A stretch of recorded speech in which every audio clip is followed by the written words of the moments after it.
You were never Dad's favorite anyway. This money belongs with someone who'll honor his legacy." Those words from my sister Rebecca hung in the sterile hospital air like poison. I lay motionless in my bed, the steady beep of heart monitors providing a rhythmic backdrop to her cruelty. My broken leg throbbed beneath its cast, but that pain was nothing compared to the knife she had just twisted in my heart. I studied her face, the triumphant gleam in her eyes, the slight upward curve of her lips. She wasn't just delivering news.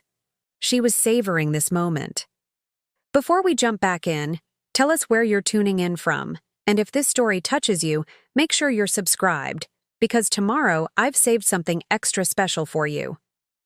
Rebecca had come to my hospital room not out of concern for my recovery after the skiing accident, but to announce that she had manipulated our father's will during my 2-week coma. According to her, every cent of my inheritance, the family business, the lake house, the investment accounts, now belonged to her. "I thought you should hear it from me," she continued, smoothing her designer blazer with manicured fingers. "Dad always worried you'd squander everything he built. This way, the family legacy stays intact." The irony almost made me laugh. If only she knew. "I understand," I replied, my voice calm and measured. "Thanks for telling me in person." Rebecca blinked, her self-satisfied expression faltering for just a moment.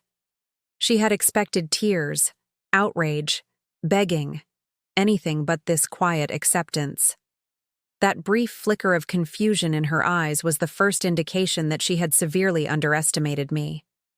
I might have been physically broken, but mentally, I was 3 steps ahead of her game.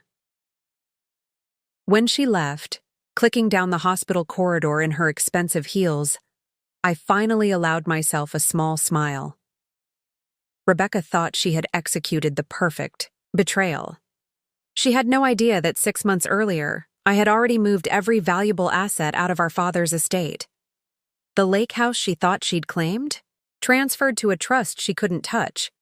The family business she believed was her crown jewel, restructured with ironclad protections she couldn't penetrate. The investment accounts she was already mentally spending. Empty vessels, with the real funds secured elsewhere. I pressed the nurse call button, asking for my phone. It was time to set the final phase in motion. My father, Jonathan Mercer, had built Mercer Pharmaceuticals from a small research lab into a leading manufacturer of specialized medications. He was brilliant with formulas, but less adept at family dynamics. After my mother died when I was 12, he retreated into his work, leaving Rebecca and me to essentially raise ourselves in our sprawling New England home. Rebecca, 4 years. My senior had always been the charmer, socially graceful, outwardly perfect, and masterful at telling people exactly what they wanted to hear. I was the quiet one, observant, analytical, more comfortable with spreadsheets than social gatherings. Dad appreciated my business acumen, but was dazzled by Rebecca's charisma. She knew precisely how to make him feel like the father of the year, with minimal effort. What Rebecca never understood was that being overlooked had its advantages. While she was busy performing the role of perfect daughter, I was learning how the company operated from the ground up. I spent college summers in every department, befriending the employees she considered beneath her. When I joined the company, officially after business school, I made it my mission to understand every aspect of the operation Dad had built. 3 years ago, when Dad was diagnosed with early-onset dementia, everything changed. I noticed the subtle signs first: forgotten meetings, repeated stories, unusual financial decisions. When I finally convinced him to see a specialist, the diagnosis confirmed my fears. His brilliant mind was beginning to fail him. Rebecca's response was immediate and calculated. She moved back to the family estate, ostensibly to help care for Dad, and began positioning herself as his primary caregiver and confidant. To the outside world, she was the devoted daughter sacrificing her own life to support our ailing father.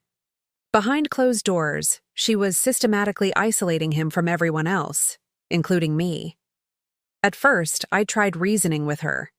"We need to work together on Dad's care plan," I told her during one of our increasingly tense family dinners. "I've got it handled," she replied dismissively. "You focus on the business. That's what Dad wants." But it became clear that Rebecca was doing more than just caring for Dad. Business associates began mentioning strange calls from her, claiming she had power of attorney over various matters. Family friends reported that she had told them I was too busy to visit Dad regularly, when in reality, she was scheduling my visits for times she knew I had unmovable meetings. The situation reached a breaking point when Dad called me in confusion. One evening, "Emma, Rebecca says I signed some papers transferring my voting shares to her. Did I do that?" The situation reached a breaking point when Dad called me in confusion one evening. "Emma, Rebecca says I signed some papers transferring my voting shares to her. Did I do that?" That night, I consulted Martin Calloway, Dad's longtime attorney, and one of the few people who had seen through Rebecca's facade for years. "Your sister is taking advantage of your father's condition," Martin said gravely, his weathered face somber in the low light of his office. "I've seen this before, and it rarely ends well for families." "What can we do?" I asked, fighting to keep my voice steady. "Legally challenge her actions, but that would mean publicly declaring your father incompetent." He paused, understanding the impossible choice this presented. Or what? "We could protect the assets preemptively, through legal means your sister wouldn't immediately detect." That conversation set everything in motion. Over the next 6 months, with Martin's guidance, I quietly restructured the most valuable assets in Dad's estate. We established an irrevocable trust with carefully selected trustees. We reorganized the business ownership structure to ensure continued operation, regardless of who claimed control. We created a separate medical trust to guarantee Dad would always receive the best care. All of this was done legally, with Dad's consent during his lucid periods, thoroughly documented by medical professionals and witnessed by independent parties. I didn't take a penny for myself. Everything was secured for its intended purpose or for Dad's care. I simply made it impossible for Rebecca to seize control. These precautions were my insurance policy, one I prayed I'd never need to use. Part of me hoped that Rebecca would prove me wrong, that her intentions were better than I feared. Then came the skiing trip to Vermont, a rare weekend away after months of 16-hour workdays balancing company operations and Dad's care coordination. I still don't remember the accident clearly. Witnesses said another skier collided with me on a particularly steep run. I remember the sensation of flying, then nothing for 2 weeks. I woke from the coma to find that Rebecca had wasted no time. She had told the hospital staff she was my only family and my medical proxy. She had restricted visitors to reduce stress. And most significantly, she had convinced a judge that Dad's deteriorating condition necessitated an emergency transfer of his estate to her exclusive control. Now, as I lay in my hospital bed watching her walk away, I realized that my suspicions hadn't been paranoia. They had been foresight. Rebecca had shown her true colors, exactly as I'd feared she would. I picked up my phone and texted Martin. She made her move. Time for Plan B. His response came immediately. "Already in motion. Everything is in place." I rested my head back against the pillow, mentally preparing for what would come next. Rebecca thought she had won everything, but her victory celebration was premature. She had no idea what awaited her when she tried to access what she thought she had stolen. Sometimes, the quiet ones are quiet because they're watching, learning, planning. And I had been planning for this moment for a very long time. The path that led to my hospital confrontation with Rebecca began long before my father's diagnosis. Looking back, I should have recognized the pattern years earlier. After graduating from Wharton with my MBA, I returned home with grand plans for modernizing Mercer Pharmaceuticals. Preparing and narrating this story took us a lot of time, So if you are enjoying it, subscribe to our channel. It means a lot to us. Now back to the story. Dad welcomed me into the company with pride, giving me a small but growing role in operations. Start from the ground up, he advised. That's how you'll truly understand what we've built. I took his words to heart, working alongside researchers, production staff, and sales teams to learn every aspect of the business. The employees, many who had known me since I was a child visiting Dad's office, appreciated my genuine interest in their work. They shared insights no executive meeting would ever reveal. Rebecca, meanwhile, had built a carefully curated life in Manhattan. She worked nominally in public relations, though her job seemed to primarily involve attending charity galas and maintaining relationships with the city's elite. Whenever she visited home, she arrived like a whirlwind, full of stories, name-dropping, celebrities, and bringing expensive gifts that impressed Dad but revealed how little she knew about his actual interests. Dad doesn't even drink whiskey, I pointed out when she presented him with a $500 bottle of scotch one Christmas. It's for his collection, she replied dismissively, though he had never collected spirits. What Rebecca lacked in attention to detail, she made up for in performance. She knew exactly when to laugh at Dad's old industry jokes, when to ask questions that made him feel important, and when to remind him of his accomplishments. In contrast, my conversations with him often focused on company challenges and market threats, necessary topics that didn't necessarily leave him feeling celebrated. The first real warning sign came during a family dinner 3 years ago. Dad had invited his executive team and their spouses to our home, an annual tradition that combined business and pleasure. I had spent weeks preparing a presentation on a promising new research direction for the company, hoping to impress not just Dad, but also Dr. Lowell, our head of R&D.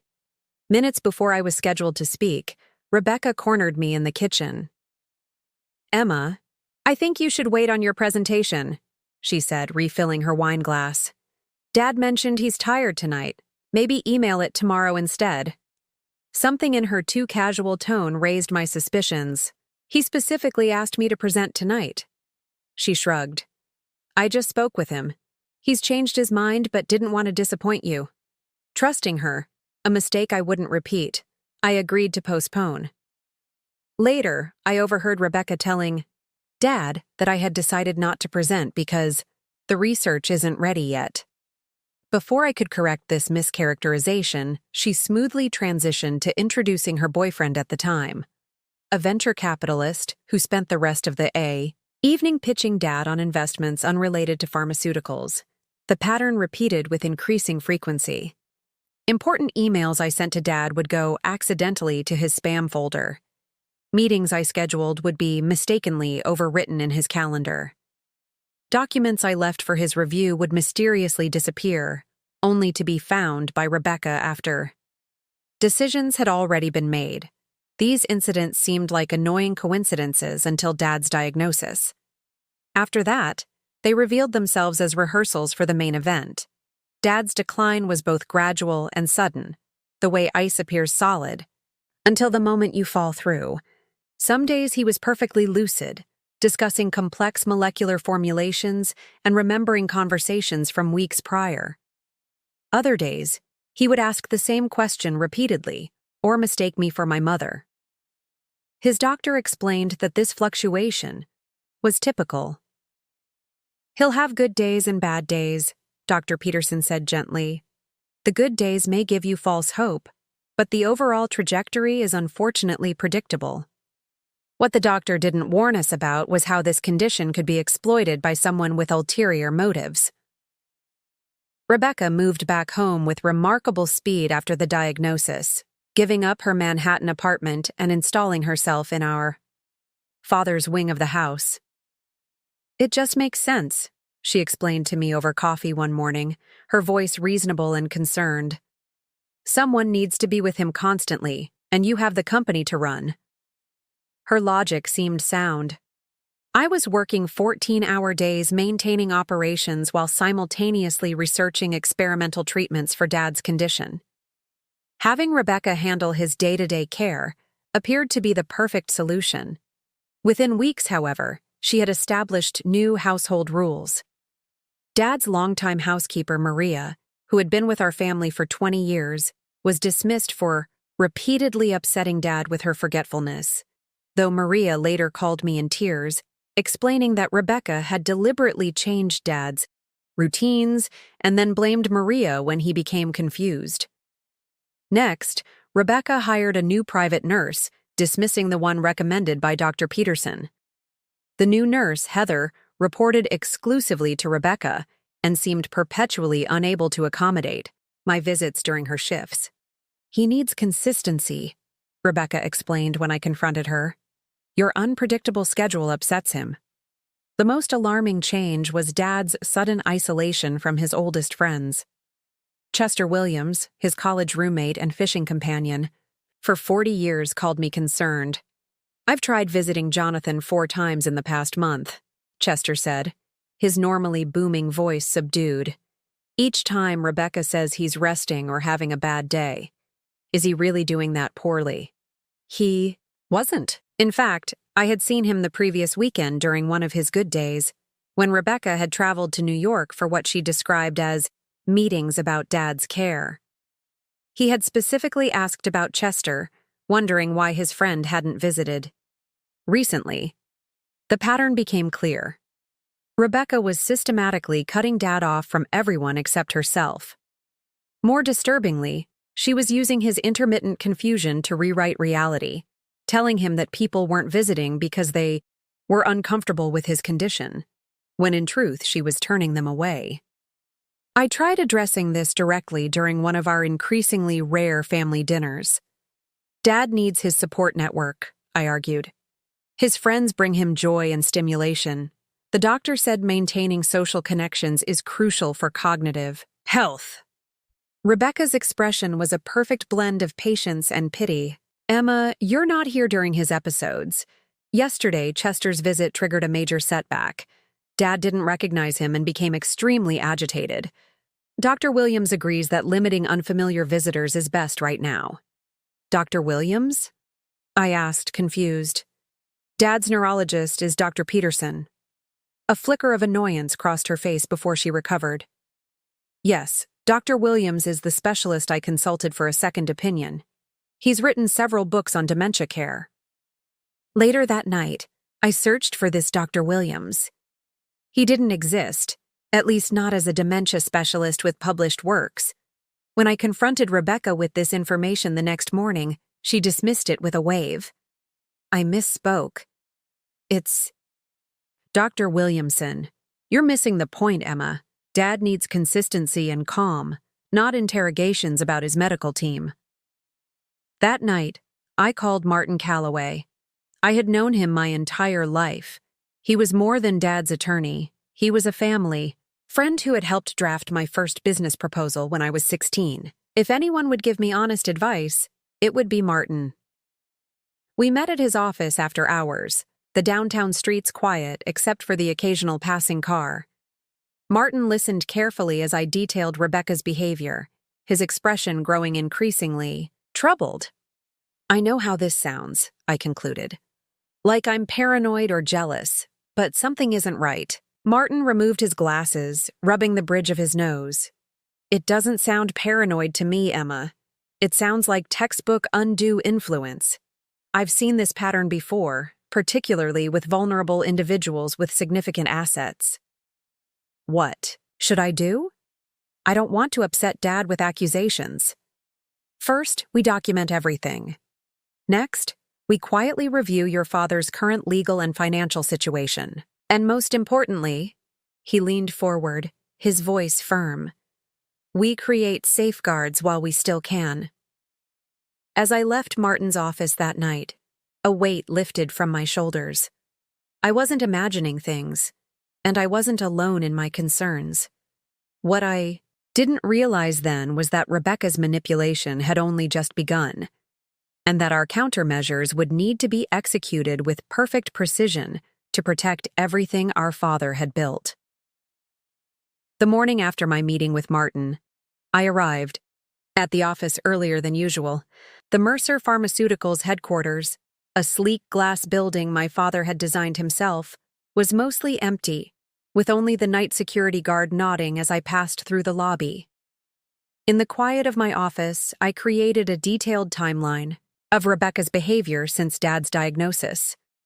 Each incident, viewed in isolation, could be dismissed as a misunderstanding. Together, they formed an unmistakable pattern of calculation. My phone rang precisely at 8 a.m. Martin, always punctual. "I've reviewed your father's current estate plan," he said without preamble. "There are vulnerabilities we need to address immediately. Can you bring him to my office today?" "Is that wise?" I asked, thinking of Rebecca's constant surveillance. "Absolutely. Necessary. This is still your father's company and estate. While he has capacity, even intermittent capacity, his wishes need to be documented and protected." I arranged the meeting under the guise of a routine quarterly business review. Rebecca was suspicious, but when I mentioned the company's upcoming FDA submission, she lost interest. Regulatory details bored her. "Just don't tire him out," she warned as Dad and I left the house. "He has a checkup this afternoon." There was no checkup scheduled. I had confirmed this with Dr. Peterson's office earlier that morning, but I simply nodded, helping Dad into the car. The drive downtown gave me a rare opportunity to speak with him privately. "Dad, are you happy with how things are going at home?" I asked carefully. He looked out the window, watching the familiar neighborhoods pass by. "Some days are better than others," he said finally. "Sometimes I feel crowded." By Rebecca? A hint of his old sharpness flashed in his eyes. She means well, but she hovers, and she makes decisions without asking me. Yesterday she told the gardener to remove your mother's rose bushes, said they were diseased. My hands tightened on the steering wheel. Those roses had been planted by my mother 30 years ago. Dad had maintained them meticulously since her death. Were they diseased? No.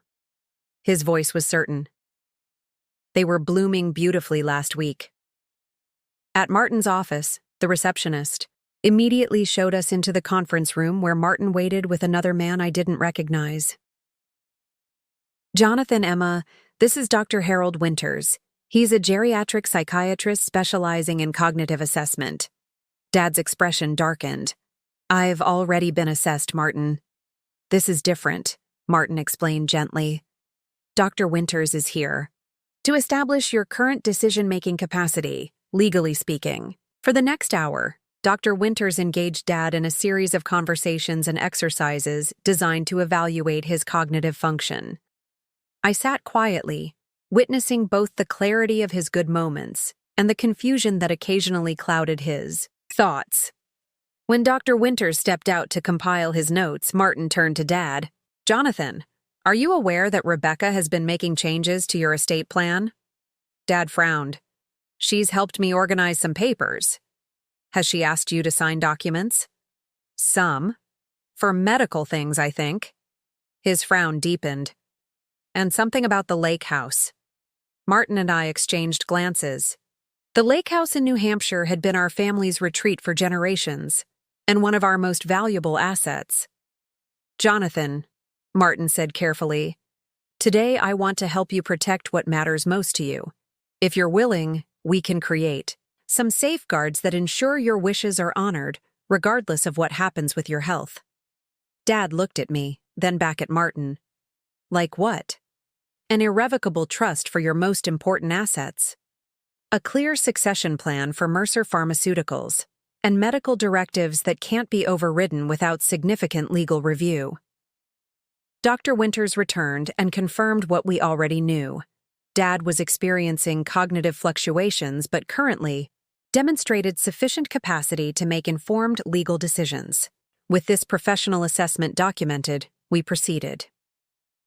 Over the next 4 hours, Martin guided Dad through a comprehensive restructuring of his estate. The plan was elegant in its simplicity. Create legal structures that would be virtually impossible to dismantle, even with years of litigation.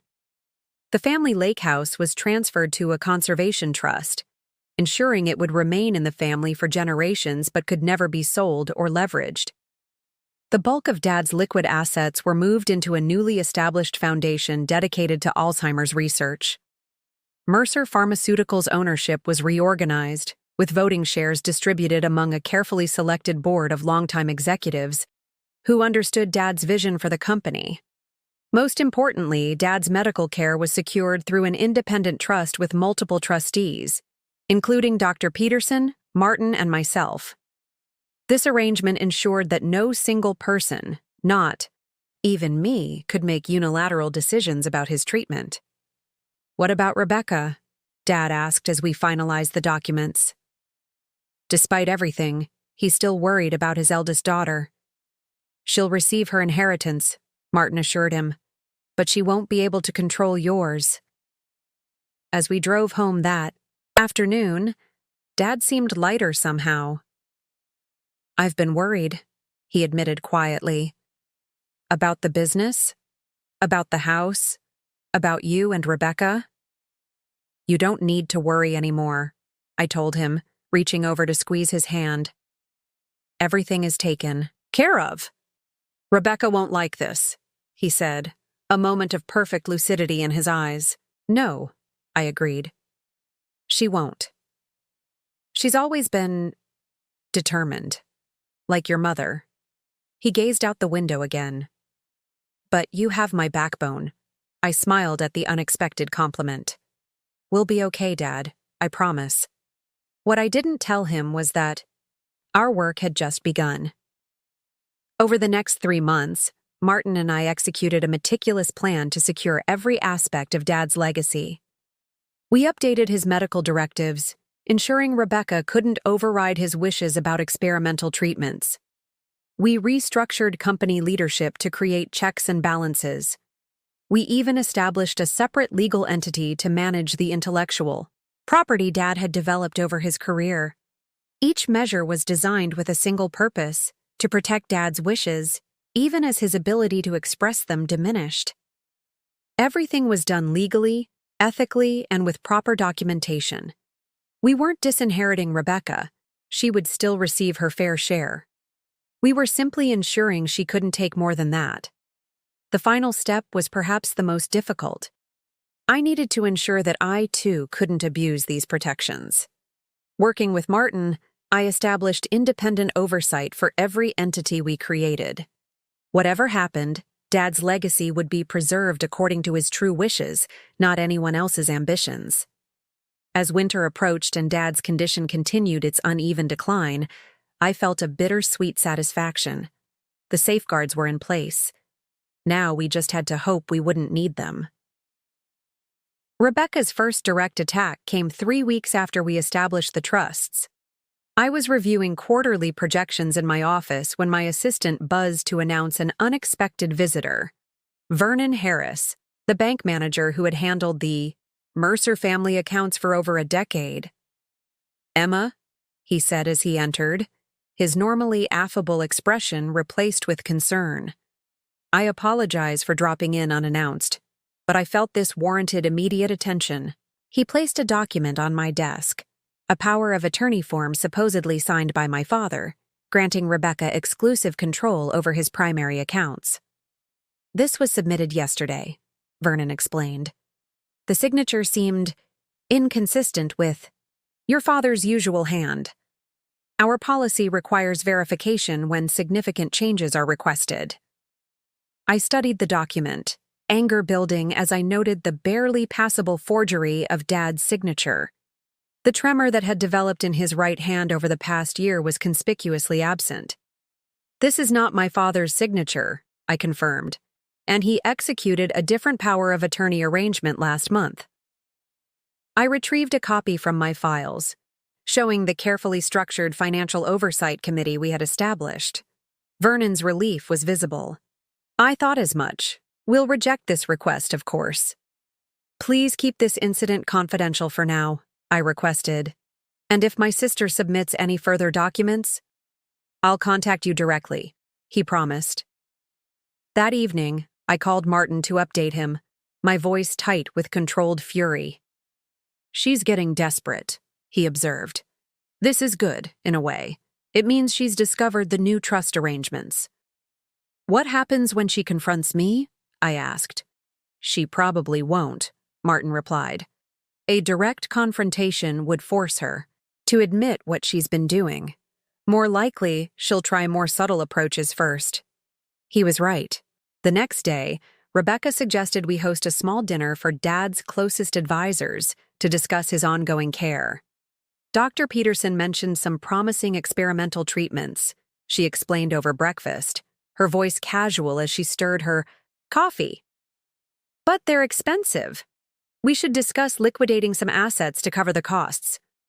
I maintained a neutral expression, though internally I was seething. I had spoken with Dr. Peterson just yesterday. There were no experimental treatments. He was recommending. "That sounds important," I agreed. "Who were you thinking of inviting?" Her list was revealing. A new financial advisor I'd never heard of, her boyfriend Jason, who supposedly had medical connections, and conspicuously, not Martin Calloway. "What about Martin?" I asked innocently. "He's been Dad's advisor for decades." Rebecca waved dismissively. "He's so traditional in his thinking. We need fresh perspectives." I agreed to the dinner, then immediately called Dr. Peterson to confirm my suspicions. As expected, he had discussed no experimental treatments with Rebecca. In fact, he hadn't spoken with her in weeks. She had canceled Dad's last 2 appointments, claiming he was too fatigued to attend. The dinner itself was an exercise in restraint. Rebecca's new financial advisor, a slick man named Warren Pierce, presented elaborate charts showing how liquidating the underperforming assets of Mercer Pharmaceuticals could fund cutting-edge treatments for Dad. "Of course," Warren added. "Smoothly, this would require consolidating decision-making authority to enable quick responses to market conditions." Jason, Rebecca's boyfriend, nodded enthusiastically. "The medical landscape changes daily. Having a streamlined approval process could mean the difference between accessing a breakthrough treatment or missing the window of opportunity." I listened, attentively, asking pointed questions that revealed neither had any substantial knowledge of pharmaceutical valuations or neurological treatments. When Warren suggested that the lake house property represented untapped equity, I nearly laughed. Aloud, "These are all interesting perspectives," I said finally. "Before we make any decisions, I'd like to consult with Dad's established medical team and our company's board." Rebecca's smile tightened. "Of course, but we shouldn't delay too long. Dad's condition is currently stable," I finished firmly. "According to Dr. Peterson's latest assessment." A flash of irritation crossed her face before she composed herself. "Let's continue this discussion next week. Warren, could you prepare more detailed projections?" After they left, I documented the entire conversation and sent it to Martin. His response was immediate. "She's laying groundwork. Be careful." The next morning, I arrived at the office to find our head of HR waiting anxiously by my door. "Ms. Mercer, I'm sorry to bother you, but I received a concerning email last night." She handed me a printout, an email from Rebecca to the HR department, copying several board members. In it, Rebecca expressed growing concerns about my ability to balance company leadership with Dad's care, suggesting that temporary reassignment of certain executive authorities might be necessary.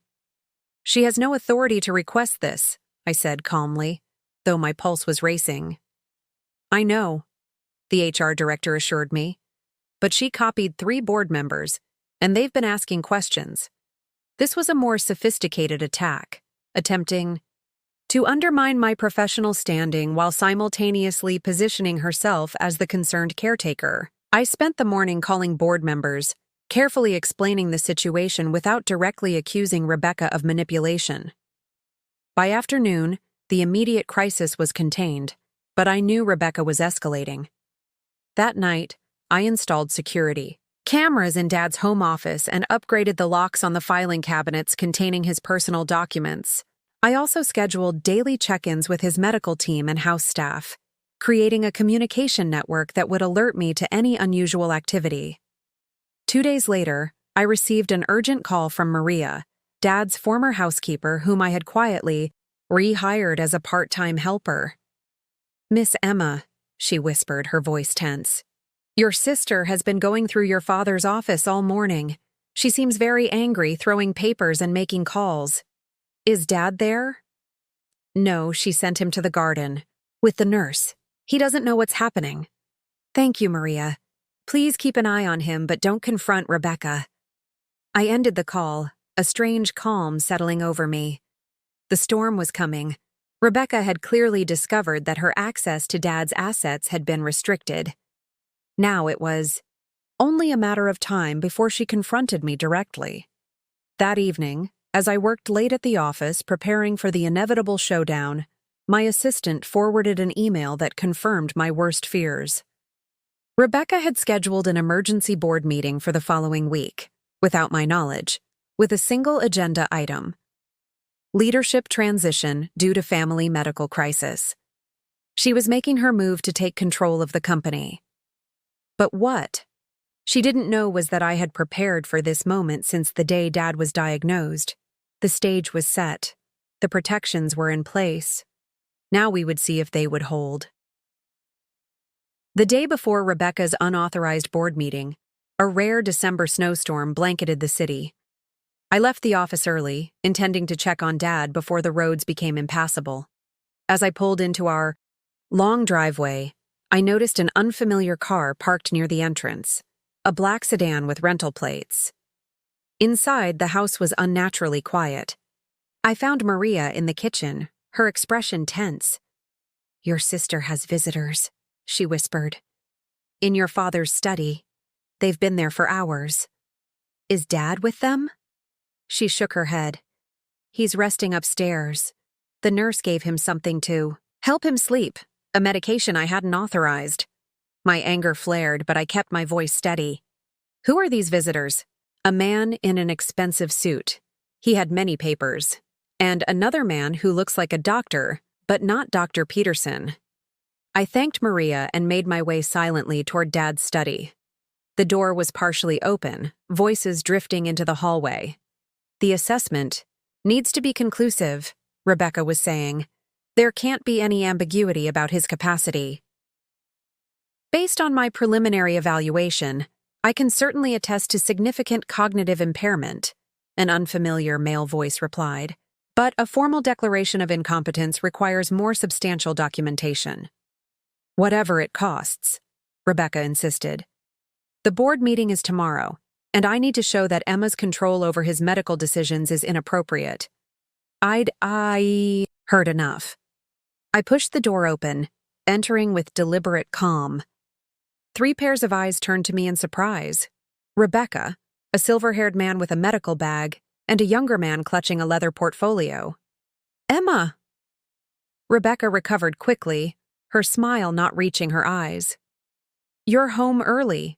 We were just discussing Dad's care options.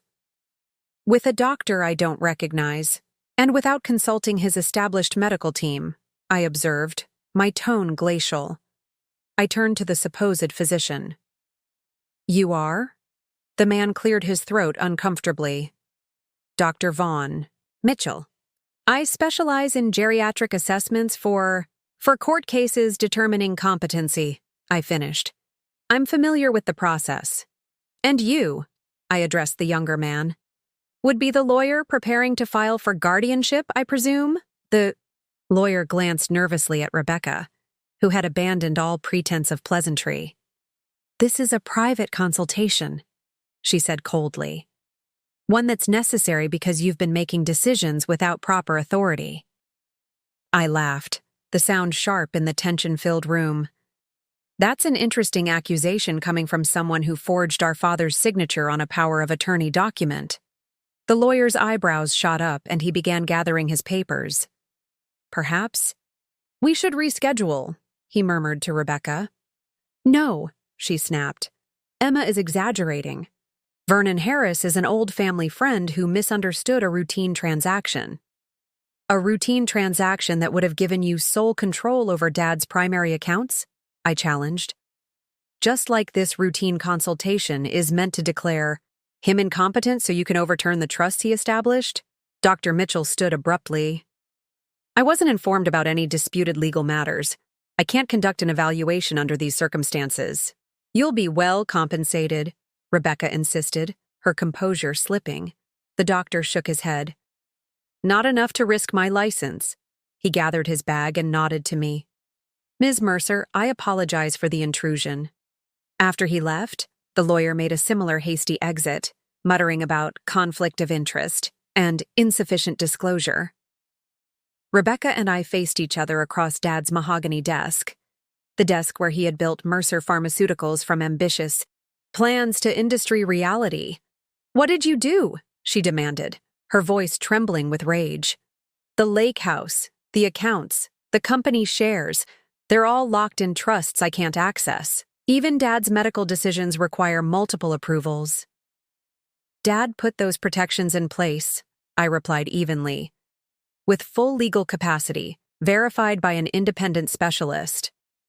He wasn't thinking clearly, she shouted, abandoning all restraint. He built this company. He created this fortune. I deserve— What? I interrupted.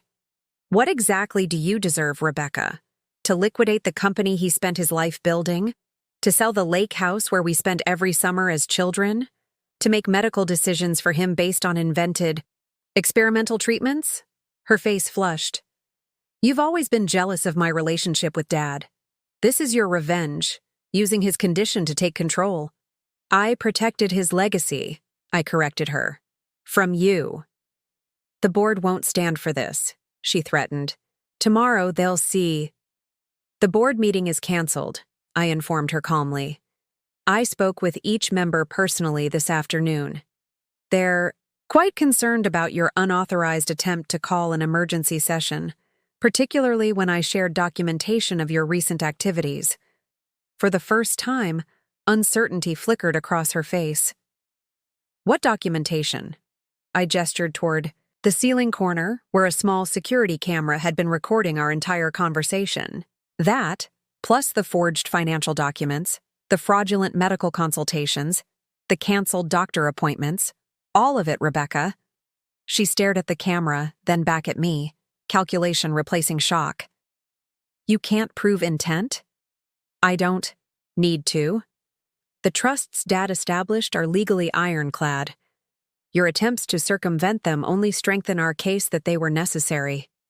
Rebecca's expression hardened into something cold and unfamiliar. This isn't over. Dad's condition is deteriorating. Eventually nothing will change, I cut in. That's the point of irrevocable trusts. Even after Dad is gone, his wishes will be protected. She studied me for a long moment, as if seeing me clearly for the first time. I never thought you had this in you, she said finally. The quiet, dutiful daughter. Always in the background while I handled the important things. That was your mistake, I replied simply. You were so busy being seen that you never bothered to watch.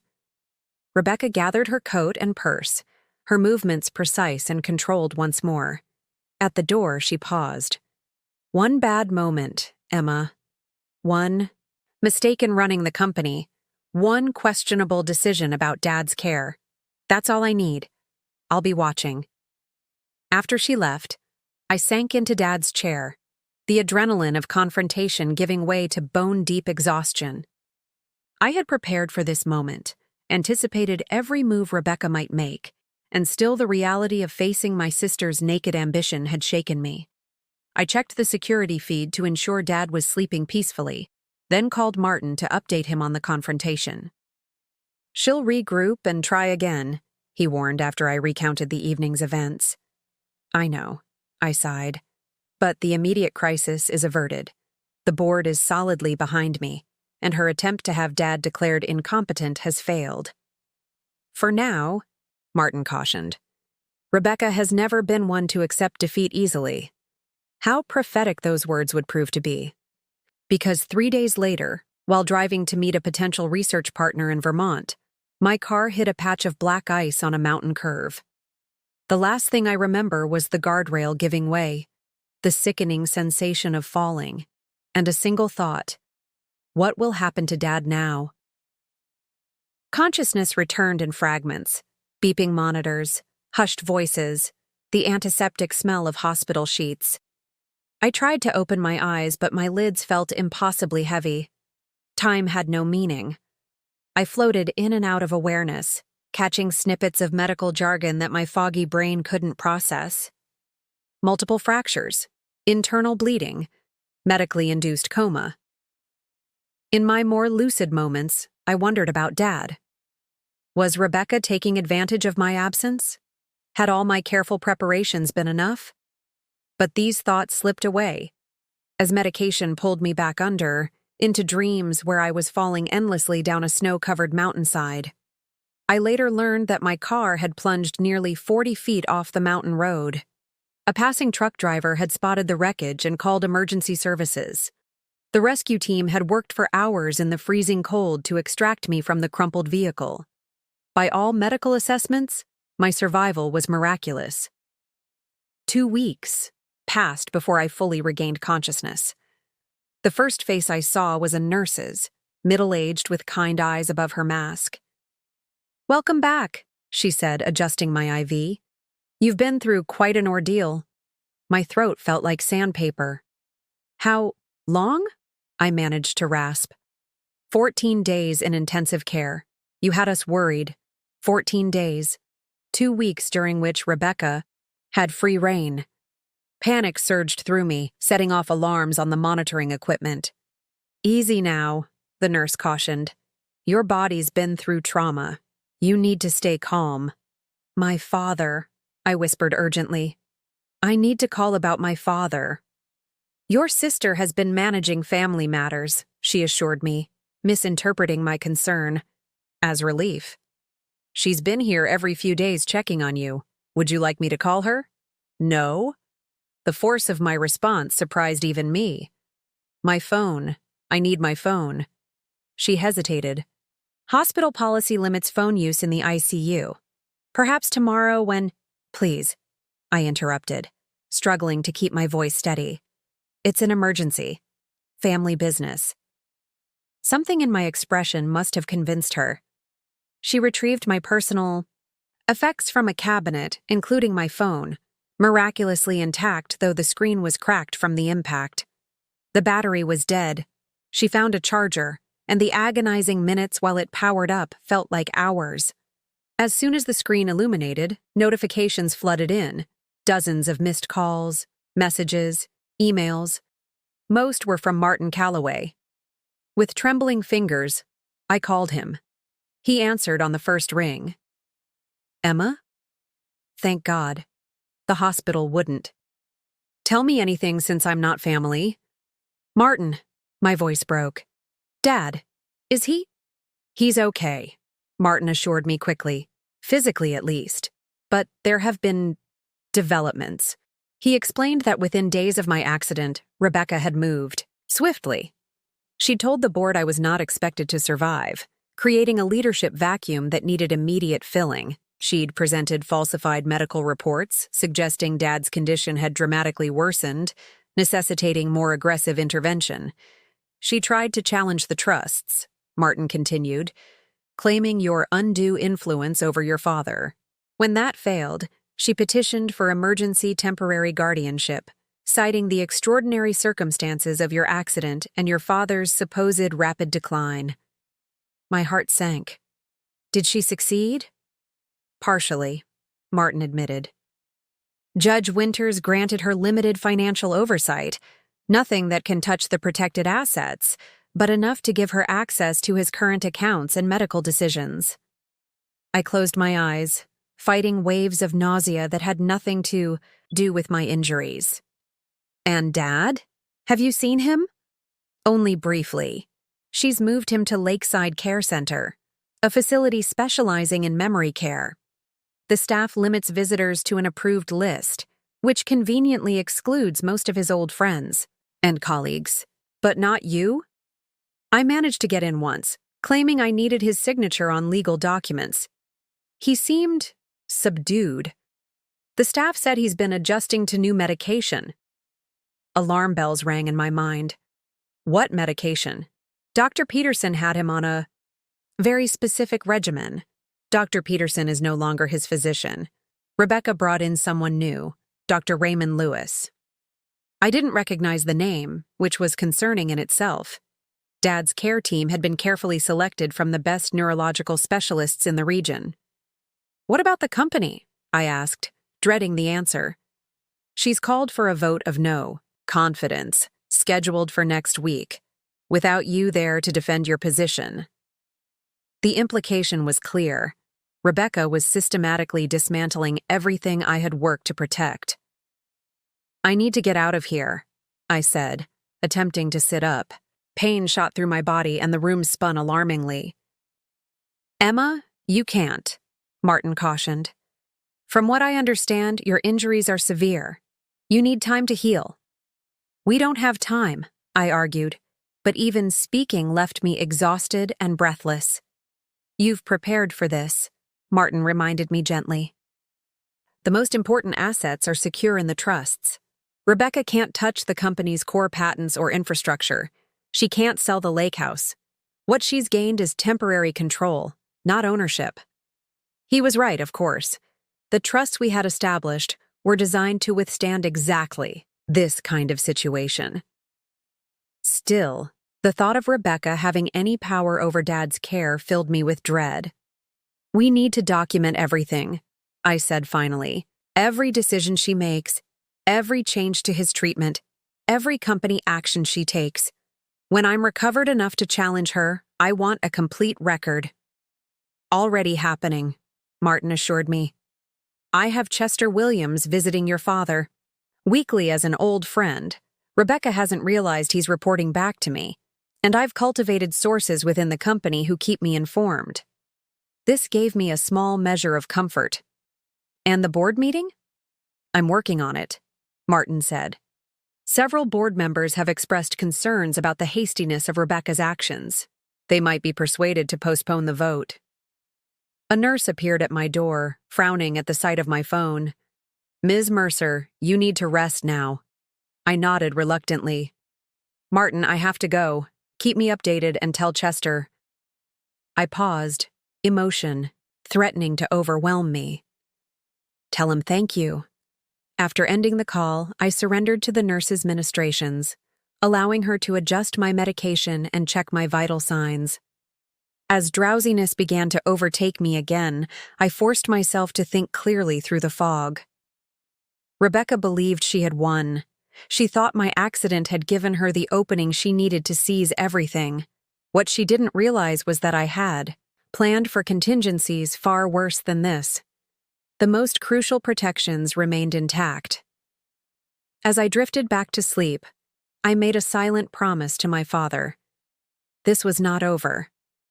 Rebecca had made her move, but she had no idea what awaited her when I regained my strength. The real battle was just beginning. Recovery became my obsession.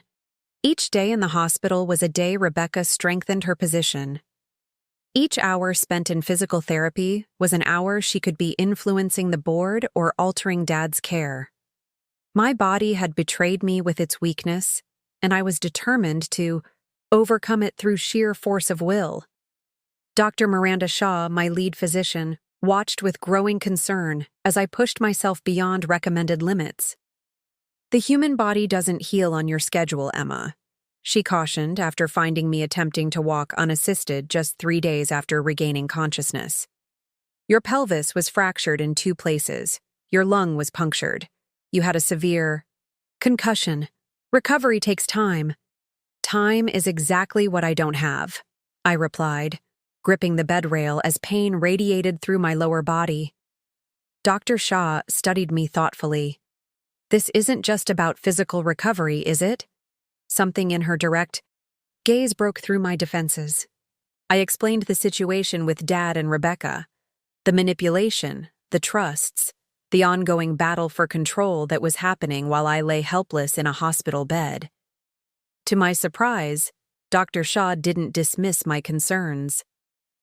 "I understand family dynamics can be complicated," she said carefully. "What's your immediate objective? What needs to happen before you feel you can focus on healing?" "I need to attend a board meeting next week," I said, "even if just virtually, and I need to see my father." She nodded slowly. "The video conference might be possible. As for visiting your father, that depends on his location and your condition." "He's at Lakeside Care Center," I told her. "About 30 minutes from here." A flicker of recognition crossed her face. "I know the medical director there, Dr. Winters. We trained together." For the first time since waking, I felt a glimmer of hope. "Could you contact him? Find out about my father's condition, his new medications?" "That would be highly unusual," she hedged. "But I could consult professionally if there were medical reasons to believe your father's care might be compromised." "There are," I assured her, explaining Dr. Peterson's carefully calibrated treatment plan and my concerns about the sudden change in physicians. By that afternoon, Dr. Shaw had made the call. The information she returned with confirmed my worst fears. Dad had been placed on a powerful sedative, one Dr. Peterson had specifically avoided due to its cognitive side effects. His physical therapy sessions had been reduced, and many of his cognitive stimulation activities eliminated. Dr. Winters was quite concerned when I described the previous treatment plan, Dr. Shaw told me. He wasn't aware of Dr. Peterson's protocols or the reasoning behind them. The changes were requested by your sister, who presented herself as having full medical authority. Armed with this information, I asked Dr. Shaw to document her findings and send them to Martin. It wasn't enough to stop Rebecca, but it added to our growing file of questionable decisions. The board meeting presented a different challenge. Rebecca had deliberately scheduled it during visiting hours, knowing hospital policy would limit my access to external communications during that time. Martin had managed to convince 3 board members to push for postponement, but they remained 2 votes short of delaying the meeting. My appearance, even virtually, could sway the undecided. Nurse Paxton, a night shift nurse who had taken a particular interest in my case, provided an unexpected solution. "Hospital policy has exceptions for professional emergencies," he told me, during a late check-in.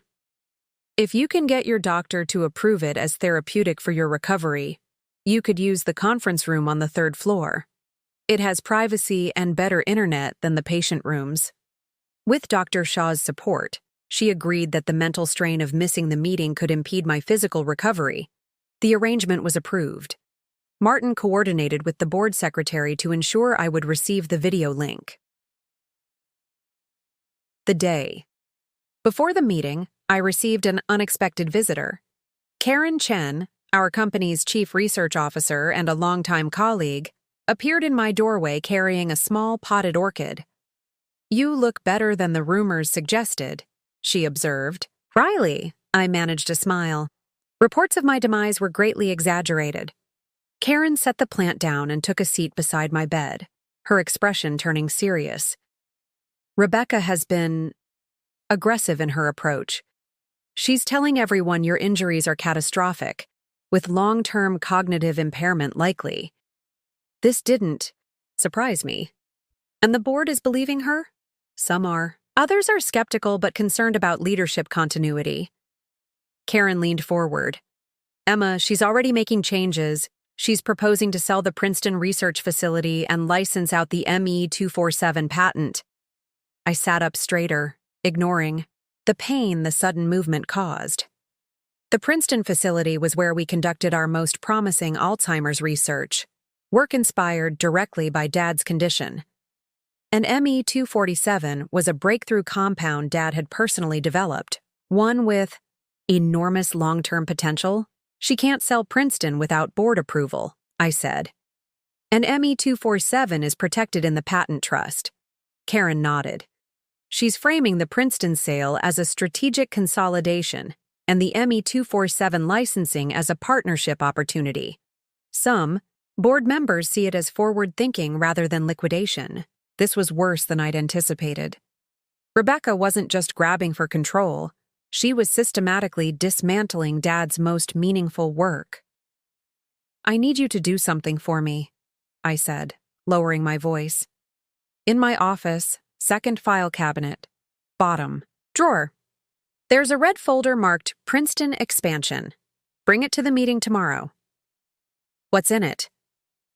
"Dad's 5-year plan for the Alzheimer's Research Division, complete with projected returns that far exceed what any sale could generate.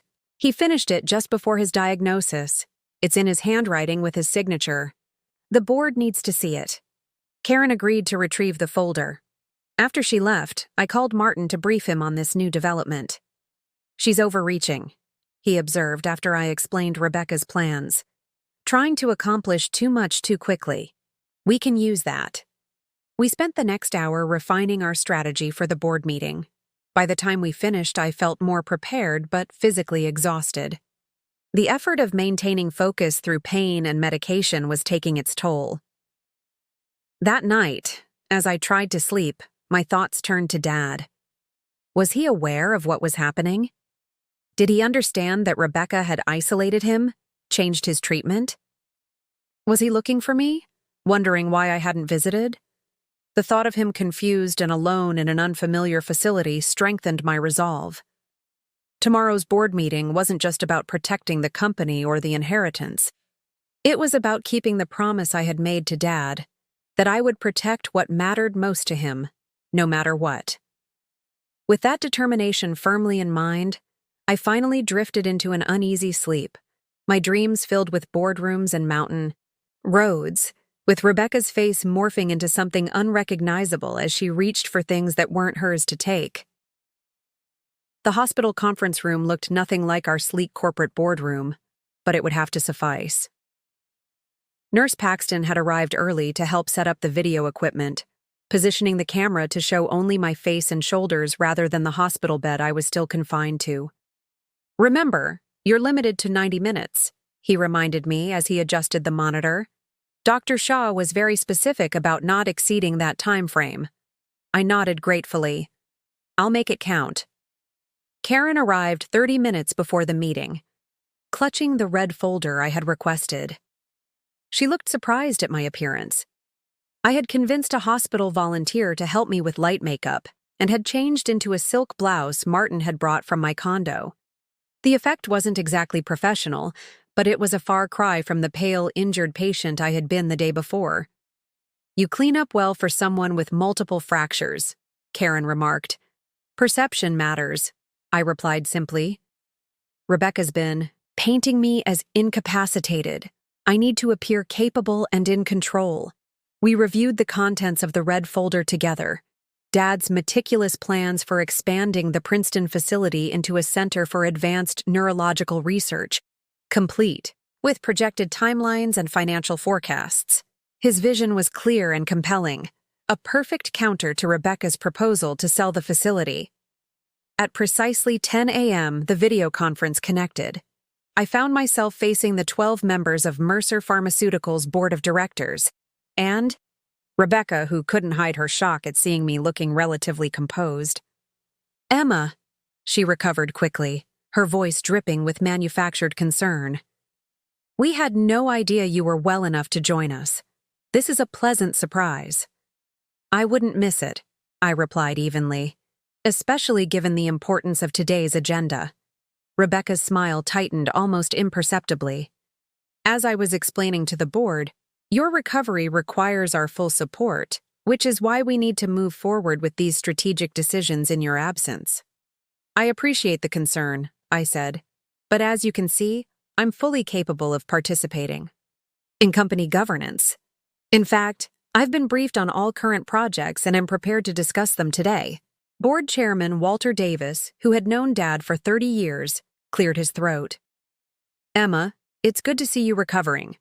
Rebecca has informed us that your injuries may require an extended rehabilitation period, possibly with cognitive rehabilitation as well." I met his gaze directly through the screen. "I sustained significant physical injuries, Walter, but my cognitive faculties are completely intact. My medical team can provide documentation to that effect," Rebecca interjected smoothly. "Of course. Your determination is admirable, Emma, but pushing yourself prematurely could jeopardize your long-term recovery. We're simply trying to ensure company operations continue seamlessly while you focus on healing." "By selling the Princeton facility and licensing the ME-247 patent?" I challenged. A murmur rippled through the board members. Rebecca's expression hardened slightly. "Those proposals are part of a larger strategic realignment," she explained.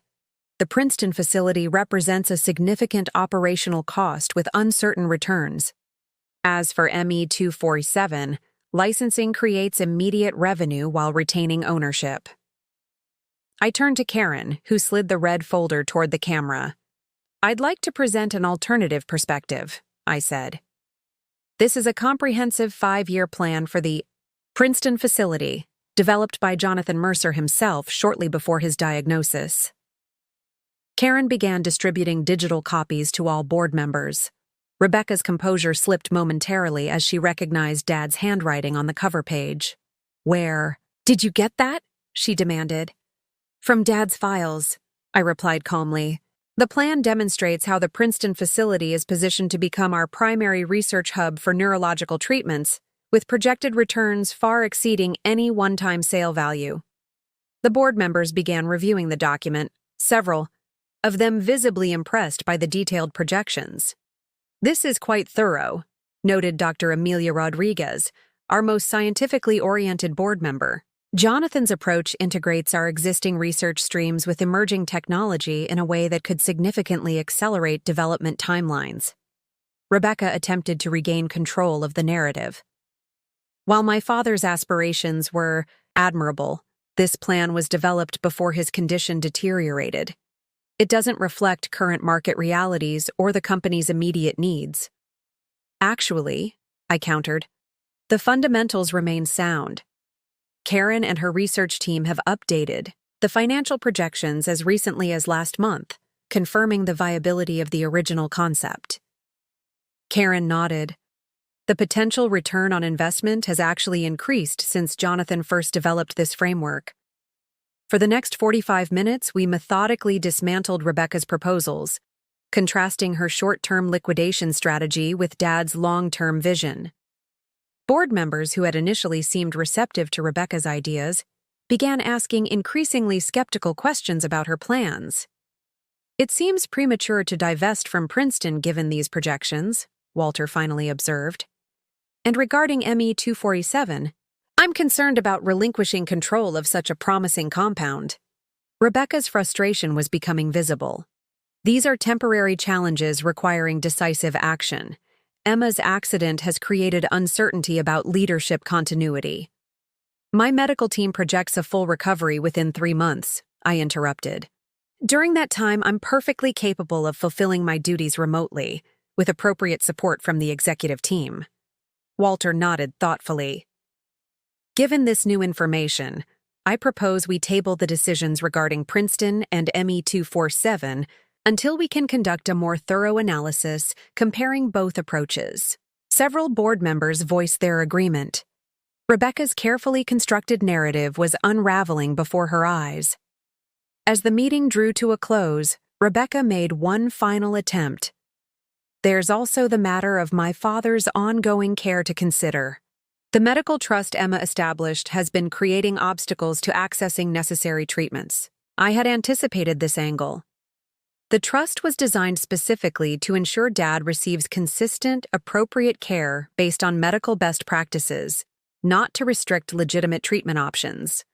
Dr. Peterson, his longtime neurologist, remains available to consult with any physician regarding his established treatment protocols." Walter, who had known Dad longer than anyone else in the room, looked directly at Rebecca. "I visited Jonathan last week. He seemed unusually sedated. His new physician mentioned medication changes but couldn't articulate why they were necessary. Hadn't known about Walter's visit, but I silently thanked him for his perfect timing." "Perhaps," Walter continued, We should request a formal review of Jonathan's current treatment plan by an independent specialist. As his friends and colleagues, we have a moral obligation to ensure his care meets the highest standards.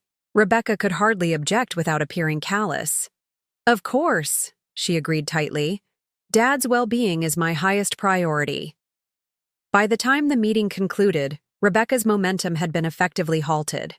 No major decisions were approved, and a special committee was formed to review both the Princeton facility plans and Dad's medical care. As the video connection ended, exhaustion washed over me. The effort of maintaining a professional demeanor through pain and medication had drained my limited reserves. That went better than expected, Karen observed, gathering her materials. I managed a tired smile. It's just the beginning. Rebecca won't give up easily. Indeed, as Nurse Paxton helped me back to my room, my phone buzzed with a text from Rebecca. Impressive performance. Enjoy your small victory. This isn't over. I closed my eyes, allowing the hospital bed to support my aching body. Rebecca was right about one thing. This wasn't over. But for the first time since my accident, I felt the momentum shifting in my favor. The 2 weeks following the board meeting brought steady progress on multiple fronts. My physical recovery accelerated, allowing me to begin more intensive rehabilitation. The board's special committee initiated their review of the Princeton facility, with Karen leading the technical briefings. And most significantly, Walter Davis leveraged his considerable influence to arrange an independent assessment of Dad's care at Lakeside. Dr. Shaw visited me daily, tracking my improvements and gradually reducing my pain medication. During one such visit, she brought unexpected news. I've been in contact with Dr. Winters at Lakeside, she said, checking my vital signs. The independent review Walter arranged has already led to some changes in your father's treatment. They've reduced the sedatives and reinstated several of his previous cognitive therapy protocols. Relief washed over me. Has there been any improvement in his condition? It's too early for dramatic changes, but the staff reports he's more alert and engaged. She hesitated before adding, Your sister isn't pleased with the intervention. Dr. Winters mentioned she's been quite vocal about her objections. I could imagine Rebecca's reaction to having her authority questioned. Has she tried to block the changes? She can't, not directly. The review was conducted by a panel of 3 specialists, including your father's original neurologist. Their recommendations carry significant weight. This small victory provided renewed motivation for my recovery efforts. I pushed myself harder in physical therapy, graduated from the wheelchair to a walker, and eventually to crutches. My determination to see Dad in person grew stronger with each passing day. Martin visited regularly, bringing updates on the legal front. Rebecca's attorney has been making inquiries about challenging the trusts, he informed me during one such visit. They're exploring whether your accident creates grounds for temporary suspension of the trust provisions. On what basis? I asked, incredulous. They're arguing that your extended incapacitation constitutes an unanticipated circumstance that disrupts the trust's intended function. Martin's expression made it clear what he thought of this argument. It's a desperate reach. The trusts were specifically designed to function regardless of either your or your father's capacity. Will it work? Highly unlikely. But it shows how determined Rebecca remains. My suspicions about Rebecca's determination were confirmed the following day when I received an unexpected visitor, Jason, Rebecca's boyfriend. He arrived during afternoon visiting hours, carrying an absurdly large flower arrangement. Emma, he greeted me with practiced charm. You're looking so much better than Rebecca described. I eyed him warily. I'm recovering well. What brings you here, Jason? He set down the flowers and took a seat, smoothing his designer tie. Just checking in on my future sister-in-law. Family is important after all. The news took me by surprise. You and Rebecca are engaged? Not officially announced yet, he smiled. But soon. We've been discussing our future extensively. I doubted, Jason had come merely to share relationship updates. "How thoughtful of you to visit. Did Rebecca send you?" His smile faltered slightly. "Actually, she doesn't know I'm here. I thought perhaps you and I could speak candidly, away from the tension between you sisters." "About what exactly?" Jason leaned forward, lowering his voice. "This situation is becoming uncomfortable for everyone. The board meetings, the medical reviews, the legal posturing. It's creating unnecessary stress for your father, and frankly, hampering Rebecca's ability to make needed changes at Mercer." "Needed changes," I repeated. "Like selling the Princeton facility? Or licensing Dad's patents?" "Among others," he acknowledged. "Emma, business is about adaptation. Your father built something remarkable, but markets evolve. Rebecca has a vision for modernizing Mercer Pharmaceuticals, making it more agile, more profitable. By dismantling it piece by piece?" Jason's expression hardened slightly. "By unlocking its full potential. The Princeton facility alone could generate immediate capital for more promising ventures. The ME-247 patent could be leveraged through strategic partnerships rather than languishing in development limbo." I studied him carefully. "What exactly are you proposing, Jason?" "A compromise," he said simply. "Rebecca is willing to include you in the company's future decision-making. A meaningful advisory role during your recovery, transitioning to a more substantive position once you're fully healed. In exchange for your support in lifting certain restrictions on the trust, allowing for more flexible management of your father's assets, and dropping this unnecessary medical review business." It was suddenly clear why Rebecca hadn't accompanied Jason. This offer was constructed to provide her with plausible deniability if I refused, or worse, recorded the conversation. "Let me make sure I understand," I said slowly. "Rebecca wants me to help dismantle the legal protections our father put in place, support her in selling off parts of his life's work, and withdraw concerns about his medical care. In exchange, I might eventually get some unspecified role in whatever remains of the company." Jason spread his hands. "I'm simply suggesting a path toward family reconciliation. This adversarial approach benefits no one. Except Rebecca," I pointed out. "And perhaps you, as her future husband with access to Mercer resources." His smile disappeared entirely. "You're making assumptions about my intentions." "Am I?" "Tell me, Jason, what exactly is your background in pharmaceuticals?" "I have extensive experience in corporate restructuring and asset management. Asset liquidation, you mean?" I shifted to sit straighter, ignoring the twinge of pain from my healing ribs. "Please convey to Rebecca that I'm not interested in her compromise.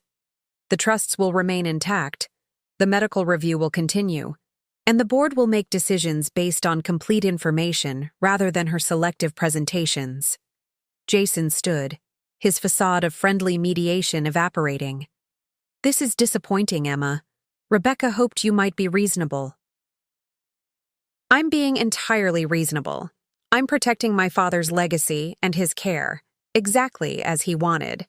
As Jason turned to leave, I couldn't resist adding, "By the way, congratulations on your upcoming engagement. Have you discussed a prenuptial agreement yet?" Rebecca's quite particular about protecting her assets. The flash of uncertainty that crossed his face told me my parting shot had hit its mark. After he left, I immediately called Martin to report the conversation. "A clumsy attempt at negotiation," Martin observed after I recounted the discussion. "But informative. If they're trying backdoor approaches, it means the direct challenges aren't working. Will they try again? Almost certainly. But with each failed attempt, Rebecca exposes more of her true intentions to others around her. That works in our favor." That evening, as I practiced walking the hospital corridor with my physical therapist, I considered Jason's visit. Rebecca was growing desperate, reaching for allies and approaches that might break through the barriers I had established. What troubled me most wasn't her persistence. I had expected that, but rather the implications for Dad.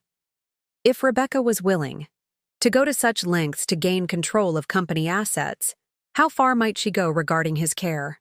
I needed to see him, and soon. My recovery couldn't wait any longer. The 2 weeks following the board meeting brought steady progress on multiple fronts. My physical recovery accelerated, allowing me to begin more intensive rehabilitation. The board's special committee initiated their review of the Princeton facility, with Karen leading the technical briefings. And most significantly, Walter Davis leveraged his considerable influence to arrange an independent assessment of Dad's care at Lakeside. Dr. Shaw visited me daily, tracking my improvements and gradually reducing my pain medication. During one such visit, she brought unexpected news. "I've been in contact with Dr. Winters at Lakeside," she said, checking my vital signs. "The independent review Walter arranged has already led to some changes in your father's treatment. They've reduced the sedatives and reinstated several of his previous cognitive therapy protocols." Relief washed over me. "Has there been any improvement in his condition?" "It's too early for dramatic changes, but the staff reports he's more alert and engaged." She hesitated before adding, "Your sister isn't pleased with the intervention. Dr. Winters mentioned she's been quite vocal about her objections." I could imagine Rebecca's reaction to having her authority questioned. "Has she tried to block the changes?" "She can't, not directly." The review was conducted by a panel of 3 specialists, including your father's original neurologist. Their recommendations carry significant weight. This small victory provided renewed motivation for my recovery efforts. I pushed myself harder in physical therapy, graduated from the wheelchair to a walker, and eventually to crutches. My determination to see Dad in person grew stronger with each passing day. Martin visited regularly, bringing updates on the legal front. "Rebecca's attorney has been making inquiries about challenging the trusts," he informed me during one such visit. "They're exploring whether your accident creates grounds for temporary suspension of the trust provisions." "On what basis?" I asked, incredulous. "They're arguing that your extended incapacitation constitutes an unanticipated circumstance that disrupts the trust's intended function." Martin's expression made it clear what he thought of this argument. "It's a desperate reach. The trusts were specifically designed to function regardless of either your or your father's capacity. Will it work? Highly unlikely. But it shows how determined Rebecca remains." My suspicions about Rebecca's determination were confirmed the following day when I received an unexpected visitor, Jason, Rebecca's boyfriend. He arrived during afternoon visiting hours, carrying an absurdly large flower arrangement. "Emma," he greeted me with practiced charm. "You're looking so much better than Rebecca described." I eyed him warily. "I'm recovering well. What brings—" "You here, Jason?" He set down the flowers and took a seat, smoothing his designer tie. "Just checking in on my future sister-in-law. Family is important, after all." The news took me by surprise. "You and Rebecca are engaged?" "Not officially announced. Yet," he smiled. "But soon. We've been discussing our future extensively." I doubted Jason had come merely to share relationship updates. "How thoughtful of you to visit. Did Rebecca send you?" His smile faltered slightly. "Actually, she doesn't know I'm here. I thought perhaps you and I could speak candidly away from the tension between you sisters." "About what exactly?" Jason leaned forward, lowering his voice. "This situation is becoming uncomfortable for everyone. The board meetings, the medical reviews, the legal posturing, it's creating unnecessary stress for your father, and frankly, hampering Rebecca's ability to make needed changes at Mercer." "Needed changes," I repeated. "Like selling the Princeton facility? Or licensing Dad's patents?" "Among others," he acknowledged. "Emma, business is about adaptation. Your father built something remarkable, but markets evolve. Rebecca has a vision for modernizing Mercer Pharmaceuticals, making it more agile, more profitable. By dismantling it piece by piece?" Jason's expression hardened slightly. "By unlocking its full potential." The Princeton facility alone could generate immediate capital for more promising ventures. The ME-247 patent could be leveraged through strategic partnerships rather than languishing in development limbo. I studied him carefully. "What exactly are you proposing, Jason?" "A compromise," he said simply. "Rebecca is willing to include you in the company's future decision-making, a meaningful advisory role during your recovery, transitioning to a more substantive position once you're fully healed. In exchange for your support in lifting certain restrictions on the trusts, allowing for more flexible management of your father's assets, and dropping this unnecessary medical review business." It was suddenly clear why Rebecca hadn't accompanied Jason. This offer was constructed to provide her with plausible deniability if I refused or, worse, recorded the conversation. "Let me make sure I understand," I said slowly. "Rebecca wants me to help dismantle the legal protections our father put in place, support her in selling off parts of his life's work, and withdraw concerns about his medical care. In exchange, I might eventually get some unspecified role in whatever remains of the company." Jason spread his hands. "I'm simply suggesting a path toward family reconciliation. This adversarial approach benefits no one." "Except Rebecca," I pointed out. "And perhaps you, as her future husband with access to Mercer resources." His smile disappeared entirely. "You're making assumptions about my intentions." "Am I?" "Tell me, Jason, what exactly is your background in pharmaceuticals?" "I have extensive experience in corporate restructuring and asset management." "Asset liquidation, you mean?" I shifted to sit straighter, ignoring the twinge of pain from my healing ribs. "Please convey to Rebecca that I'm not interested in her compromise. The trusts will remain intact, the medical review will continue, and the board will make decisions based on complete information rather than her selective presentations."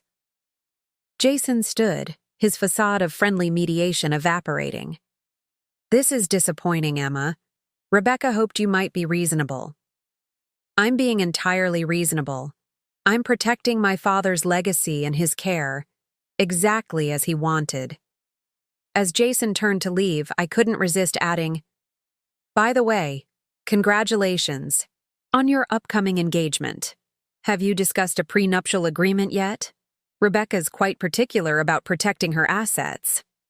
The flash of uncertainty that crossed his face told me my parting shot had hit its mark. After he left, I immediately called Martin to report the conversation. "A clumsy attempt at negotiation," Martin observed after I recounted the discussion. "But informative. If they're trying backdoor approaches, it means the direct challenges aren't working.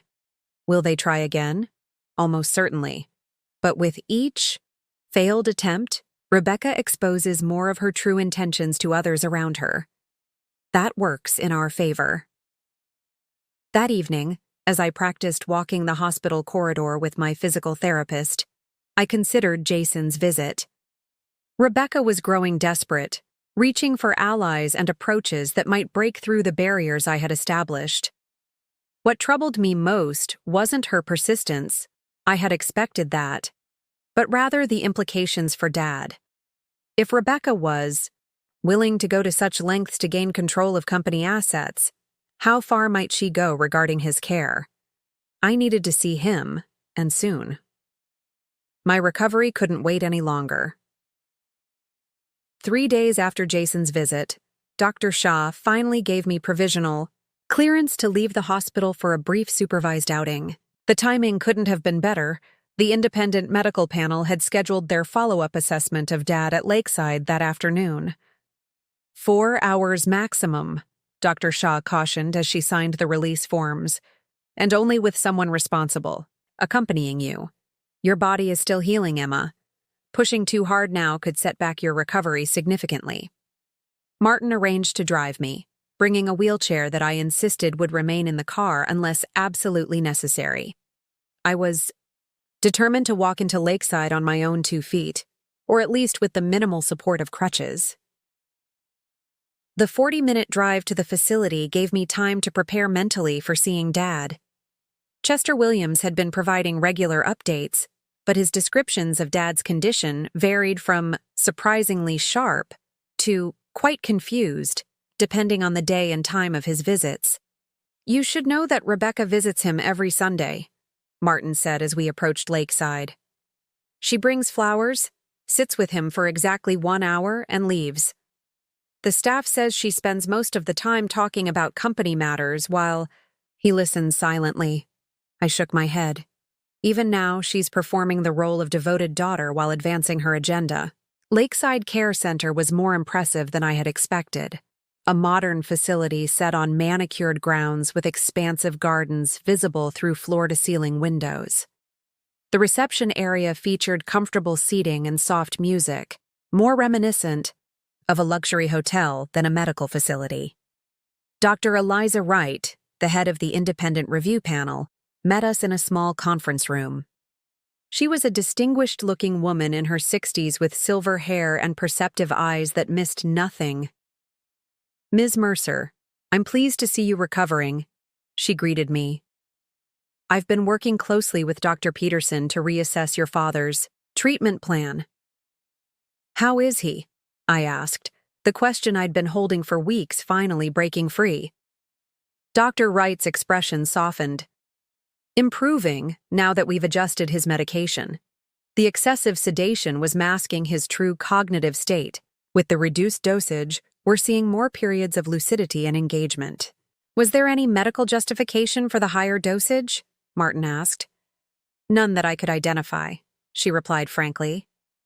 "The records indicate the increased sedation was requested due to nighttime agitation, but the nursing notes don't corroborate any significant behavioral issues prior to the change." This confirmed my suspicions that Rebecca had deliberately pushed for medication that would make Dad more compliant and less communicative.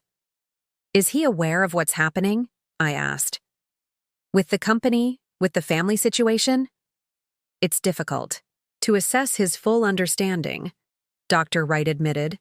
"He has good days and challenging ones, but he has asked about you repeatedly, especially since your accident." My heart tightened. "What has he been told?"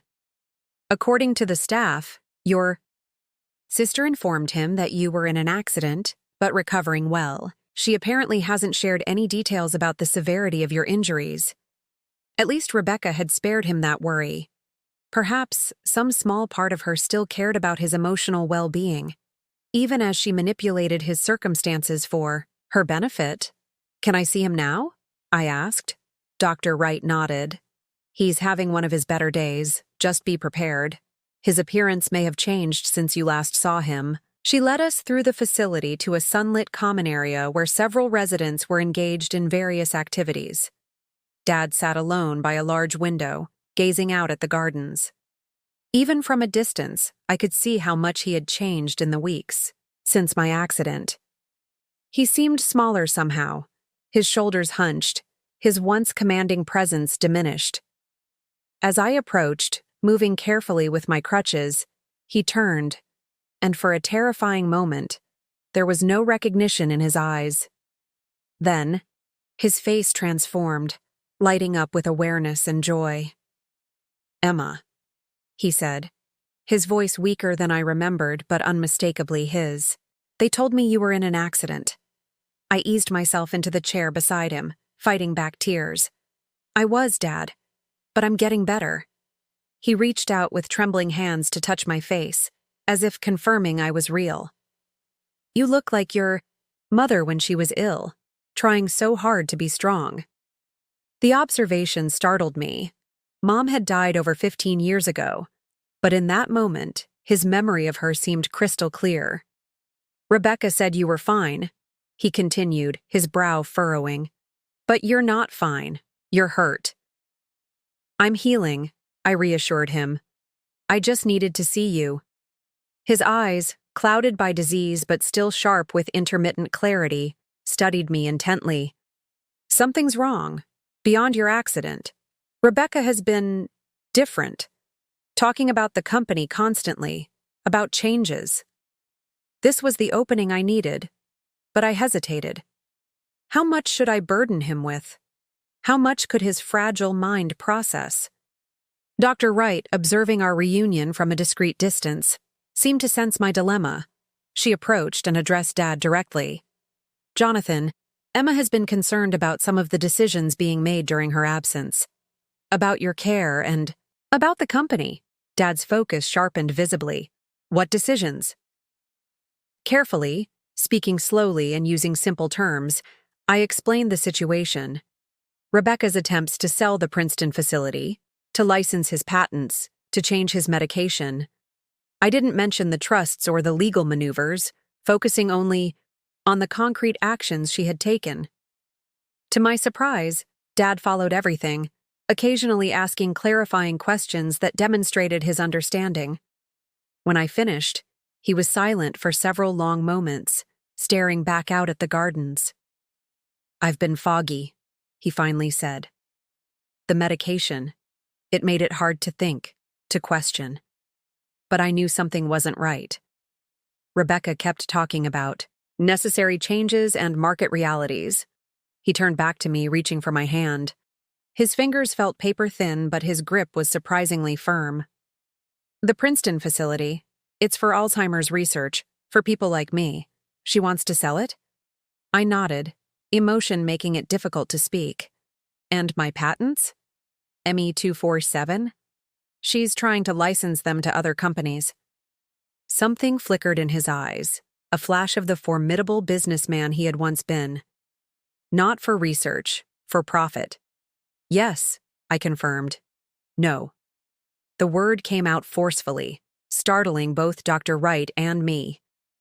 "Emma, I built Mercer for a purpose. Not just for profit, for progress, for patience."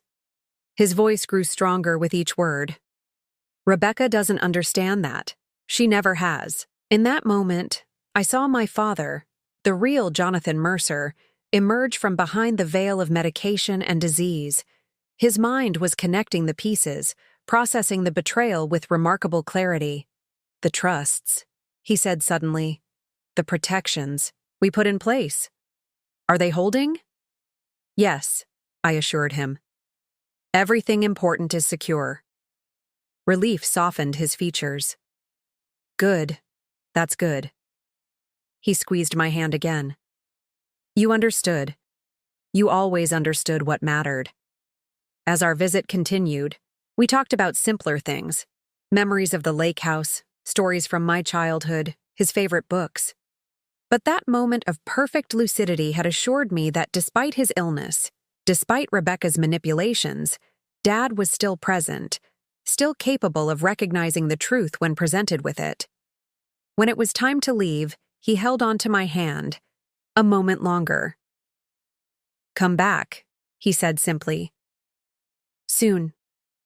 "I will," I promised. "And Dad, things are going to get better, for both of us."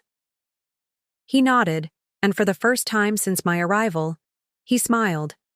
A genuine smile that momentarily erased the illness from his face. "I know they will. You're your father's daughter, after all." As Martin helped me back to the car, I felt an unfamiliar lightness despite my physical pain. The visit had accomplished more than I'd hoped. Not only had I seen Dad, but I had witnessed his understanding and approval of my efforts to protect his legacy. Rebecca might have temporarily gained some control, but she had fundamentally misunderstood what mattered most to our father. And in doing so, she had already lost something far more valuable than any inheritance. Rebecca's reaction to my visit with Dad came swiftly. The morning after our reunion, I received a scathing email questioning my interference in Dad's carefully established care routine and accusing me of causing him unnecessary distress.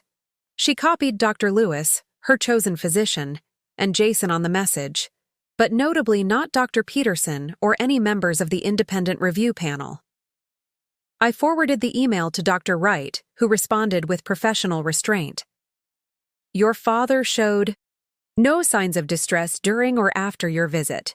In fact, his cognitive assessments today demonstrated improved engagement and recall." Rebecca's next move was more direct. She appeared at my hospital room that evening, just as I was finishing dinner. She wore an impeccably tailored suit and carried a slim leather portfolio, every inch the successful executive. "We need to talk," she announced, closing the door behind her. I set aside my tray. I assumed we would after my visit with Dad. She remained standing, her posture rigid. "What exactly are you hoping to accomplish, Emma, besides undermining months of careful work establishing a stable environment for Dad?" "Stable or sedated," I challenged. The panel found no medical justification for his increased medication. Rebecca waved this away. "Dr. Lewis was managing symptoms you weren't around to witness, but that's not why I'm here." She opened her portfolio and extracted a document. "This is a proposed settlement agreement. I suggest you review it carefully." I took the document, scanning its contents with growing disbelief. The settlement proposed that I resign from all positions at Mercer Pharmaceuticals in exchange for a generous compensation package. I would retain my inheritance rights, but relinquish any operational control or decision-making authority regarding company matters or Dad's care. "You can't be serious," I said, looking up from the papers. "Entirely serious. This arrangement allows you to focus on your recovery without the stress of corporate responsibilities. The compensation is more than fair, nearly double your current salary for 5 years. While you dismantle everything Dad built." Rebecca sighed, as if dealing with a stubborn child. "I'm transforming the company to ensure its continued relevance and profitability. The market has changed since Dad developed his original vision." His original vision included finding treatments for the very disease he's suffering from, I pointed out. The Princeton facility isn't just another research center. It's the culmination of his life's work. "It's an emotional indulgence that's draining resources from more viable projects," she countered. "Dad was a brilliant scientist, but his judgment became compromised long before his official diagnosis." The casual cruelty of this assessment stunned me. "You really believe that?" "I know that." She sat down finally, leaning forward with rehearsed sincerity. "Emma, I've been managing Dad's affairs for over a year. I've seen the decline up close, the impulsive decisions, the fixation on pet projects, the emotional attachments to outdated approaches. He needed protection from himself. And you appointed yourself his protector. Someone had to step in. You were too busy with operations to see what was happening."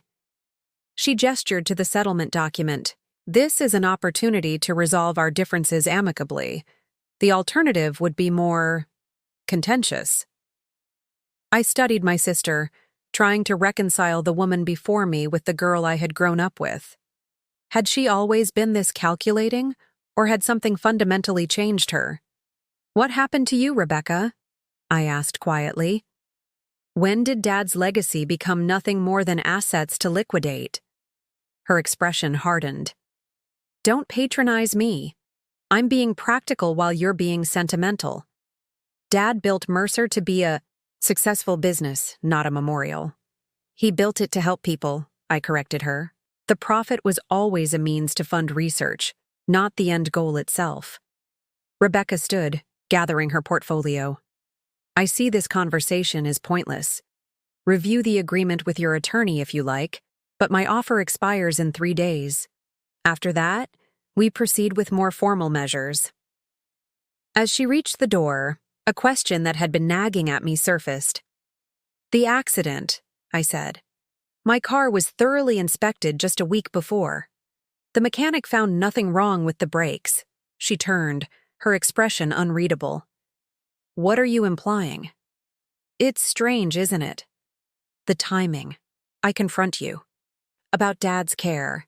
And days later, I'm in a life-threatening accident that conveniently removes me as an obstacle." For a moment, genuine shock registered on her face. "You think I had something to do with your accident? That I would—" She stopped, visibly collecting herself. "You need psychiatric help, Emma. Paranoia is apparently another side effect of your injuries." After she left, I sat motionless, replaying her reaction. The shock had seemed genuine, but Rebecca had always been an accomplished performer. Still, attempted murder seemed a dramatic escalation even for her growing desperation. I called Martin to discuss the settlement offer and my unsettling exchange with Rebecca. "The agreement is laughable," he assured me after I described its terms. "It has no legal standing given the existing trust structures. As for your suspicions about the accident—" "They sound paranoid," I acknowledged. "Not necessarily. I've already initiated a more thorough investigation of the vehicle. The police report was concerning. The brake line appeared to have been compromised, but they attributed it to wear and tear or possible impact damage during the crash." This revelation sent a chill through me. "You think it was deliberate?" "I think it deserves closer examination," Martin replied carefully. "In the meantime, I suggest you avoid consuming anything Rebecca might have access to, and perhaps we should arrange for private security once you're discharged." The conversation left me deeply unsettled. I had believed I was engaged in a battle over assets and control, but perhaps the stakes were even higher than I had realized. The next morning, Walter Davis called with news that shifted the landscape once again. "The special committee completed their review of the Princeton facility," he reported. "We're unanimously recommending not only keeping it but expanding operations according to your father's plan." This was the first unequivocal victory since my accident. "And the board?" "They've accepted our recommendation." Rebecca argued against it, of course, but the financial projections were compelling. There's more. The committee also requested full disclosure of all communications regarding your father's medical care over the past 6 months. "Rebecca won't like that," I observed. "Rebecca doesn't have a choice," Walter replied firmly. "The board is increasingly concerned about possible conflicts of interest in her decision-making. Your visit with your father made quite an impression on Dr. Wright. She spoke eloquently about his moments of clarity when discussing company matters." After we disconnected, I stared out the window at the hospital grounds, processing this development. The tide was turning. Rebecca's carefully constructed narrative was crumbling as more people witnessed the gap between her words and actions. But if she was truly behind my accident, if she was willing to go to such extremes, then her next move might be even more dangerous. And I was still vulnerable, limited by my injuries and confined to the hospital for at least another week. As if confirming my fears, my phone chimed with a text from an unknown number. "Watch your back. She's not alone in this." The anonymous text unsettled me more than I wanted to admit.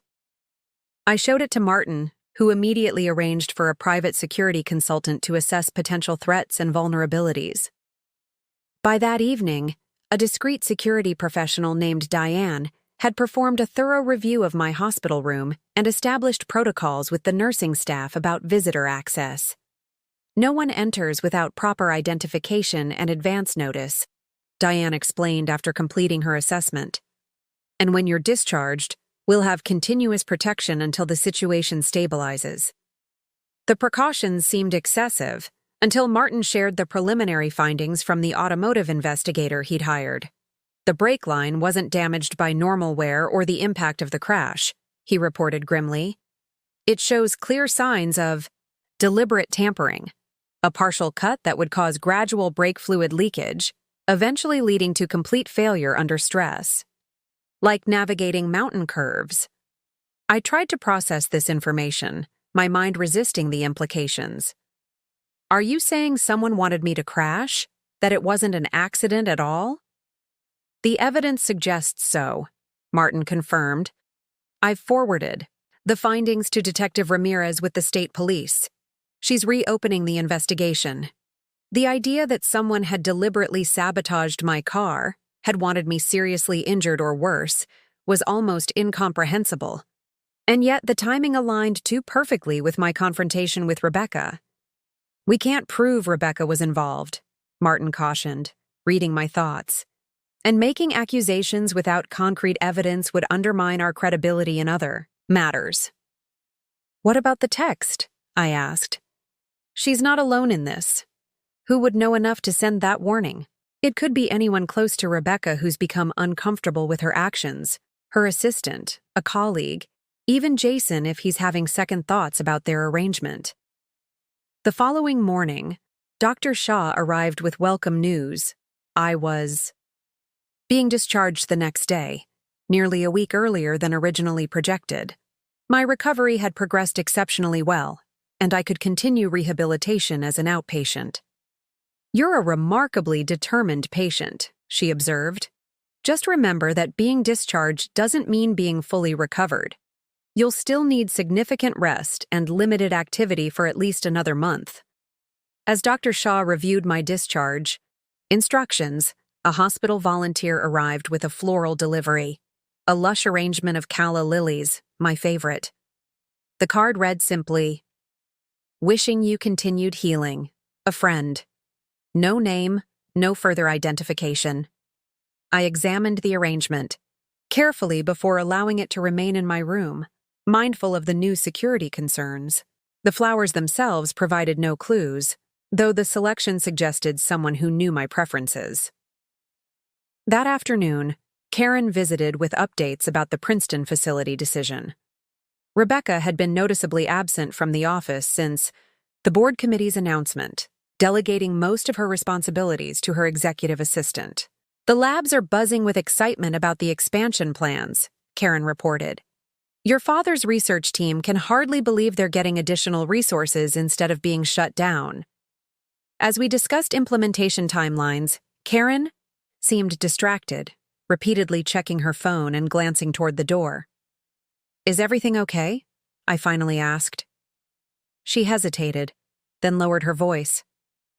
"I shouldn't be telling you this, but you need to know. Heather Nolan contacted me yesterday. The name wasn't immediately familiar." "Who?" "The private nurse Rebecca hired for your father when she first moved him home. She was dismissed when he was transferred to Lakeside." Now I remembered. The nurse, who had consistently been present during my attempted visits, limiting my access to Dad. What did she want? Karen glanced at the door again before continuing. "She has information about your father's care during those months. Specific instructions from Rebecca that made her uncomfortable. She wants to talk to you directly. This could be the friend who sent the text warning, and possibly the flowers. Why didn't she come forward sooner?" According to Heather, Rebecca had her sign an extremely restrictive NDA with substantial penalties for disclosure. "She's risking financial ruin by speaking to you." "What changed her mind?" "She saw the news about your accident, and apparently she overheard something that concerned her deeply." Karen passed me a folded note with a phone number. "She won't talk over the phone or email. She wants to meet in person once you're discharged." I studied the number, uncertain whether this represented a genuine ally or a potential trap. Did she explain what she overheard? Only that it involved Rebecca and Jason discussing next steps if you continued to interfere. She seemed genuinely frightened, Emma. After Karen left, I shared this development with Martin, who approached it with appropriate caution. "We'll need to verify Heather's identity and motivation before arranging any meeting. If she's legitimate, her testimony could be extremely valuable regarding your father's care. And if she's not? Then we've avoided walking into a potentially dangerous situation." Martin promised to have Heather thoroughly vetted before my discharge. Meanwhile, I received another unexpected visitor, Walter Davis, who arrived with a thick folder of board documents. "The ME 247 patent review," he explained, placing the folder on my bedside table. "I thought you might want to see the complete assessment before tomorrow's board call." As Walter settled into the visitor's chair, I noticed something different about his demeanor, a tension that hadn't been present during our previous interactions. "Is something wrong, Walter?" He hesitated, then spoke quietly. "Emma, I've been on the Mercer board for nearly 3 decades. I considered your father my closest friend. What I've discovered over the past week is deeply troubling.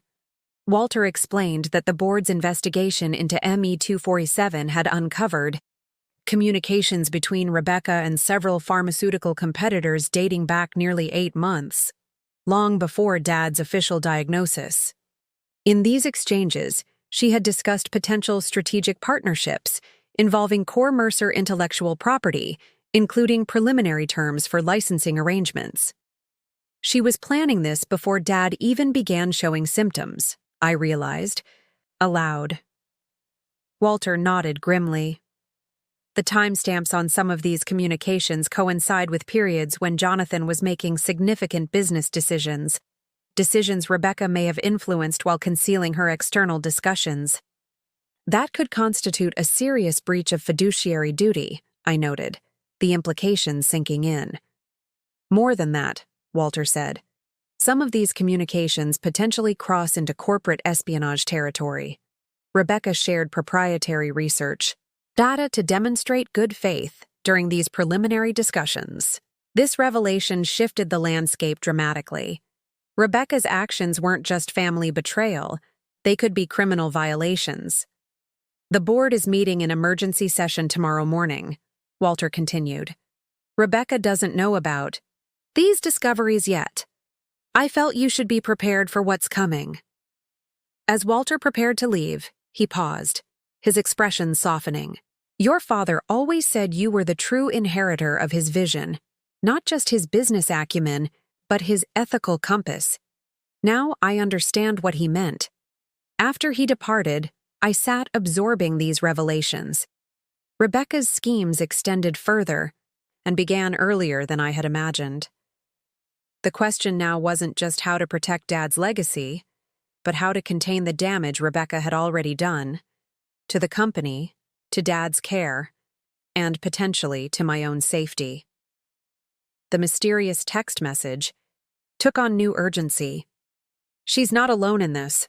With evidence of external business communications, the circle of those involved in Rebecca's plans might be larger and more powerful than I had initially feared.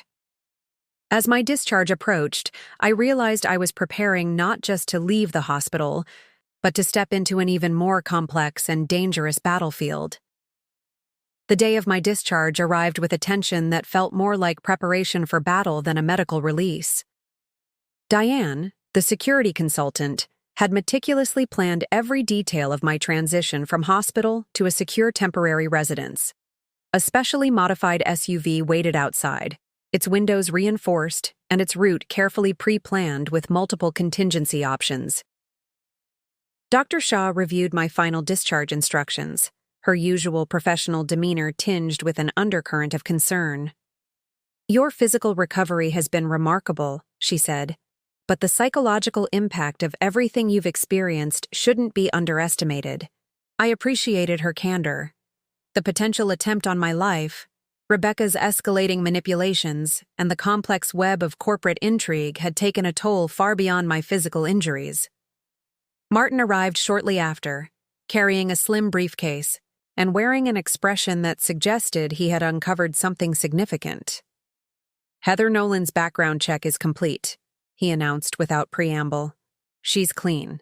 No outstanding legal issues, no financial connections to Rebecca that we can't explain.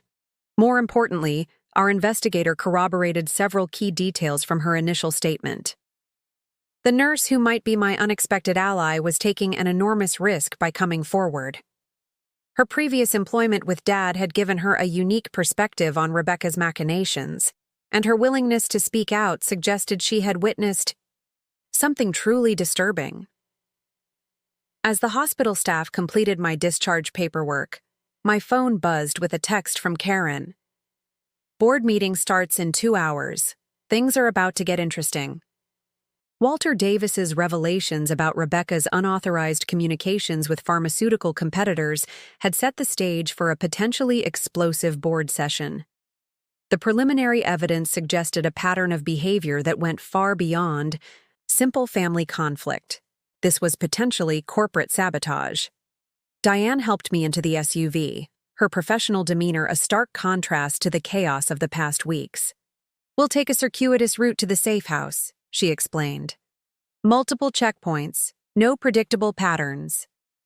The safe house, a term that would have seemed melodramatic just months ago, was now a necessary precaution. Located in a discreet, suburban area, it had been selected for its security features and proximity to both the hospital and Mercer Pharmaceuticals headquarters. As we drove, Martin continued briefing me. Heather Nolan wants to meet at a coffee shop near Lakeside Care Center. It's a public location, but we'll have our own security team in place. And Dad? I asked. Will he be safe during all this? Martin's hand briefly touched mine, an uncharacteristically emotional gesture. We've arranged for Chester Williams to visit today, ostensibly as a friend, but actually to ensure no unexpected changes occur to your father's care. The anonymous text message continued to gnaw at me. She's not alone in this.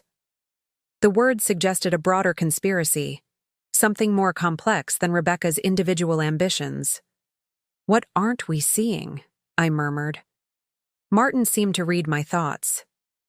Jason might be more than just Rebecca's opportunistic boyfriend. His background in corporate restructuring could be a carefully constructed cover. We arrived at the safe house, a nondescript two-story home that gave no indication of its current purpose. As Diane conducted a final security sweep, my phone rang. Walter Davis's name flashed on the screen.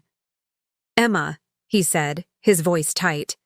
The board meeting just concluded. We need to talk. The pieces were aligning. Heather's potential testimony, the board's investigation, the mysterious warning. Something was about to break wide open. And I was finally prepared to see it through, no matter the cost. Rebecca thought she had the upper hand.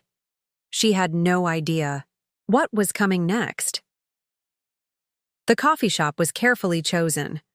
A small, independent cafe tucked away in a quiet strip mall, far from the bustling downtown areas where Rebecca might have connections.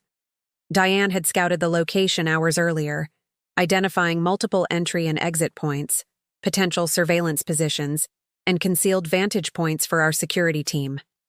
Heather Nolan arrived precisely at 2 p.m., looking over her shoulder, nervously as she entered. She was younger than I expected, mid-30s, with the kind of careful, controlled appearance typical of medical professionals who understood the importance of maintaining a neutral demeanor. Martin had insisted on being present, though he sat at a nearby table, close enough to intervene but far enough to allow Heather a sense of privacy.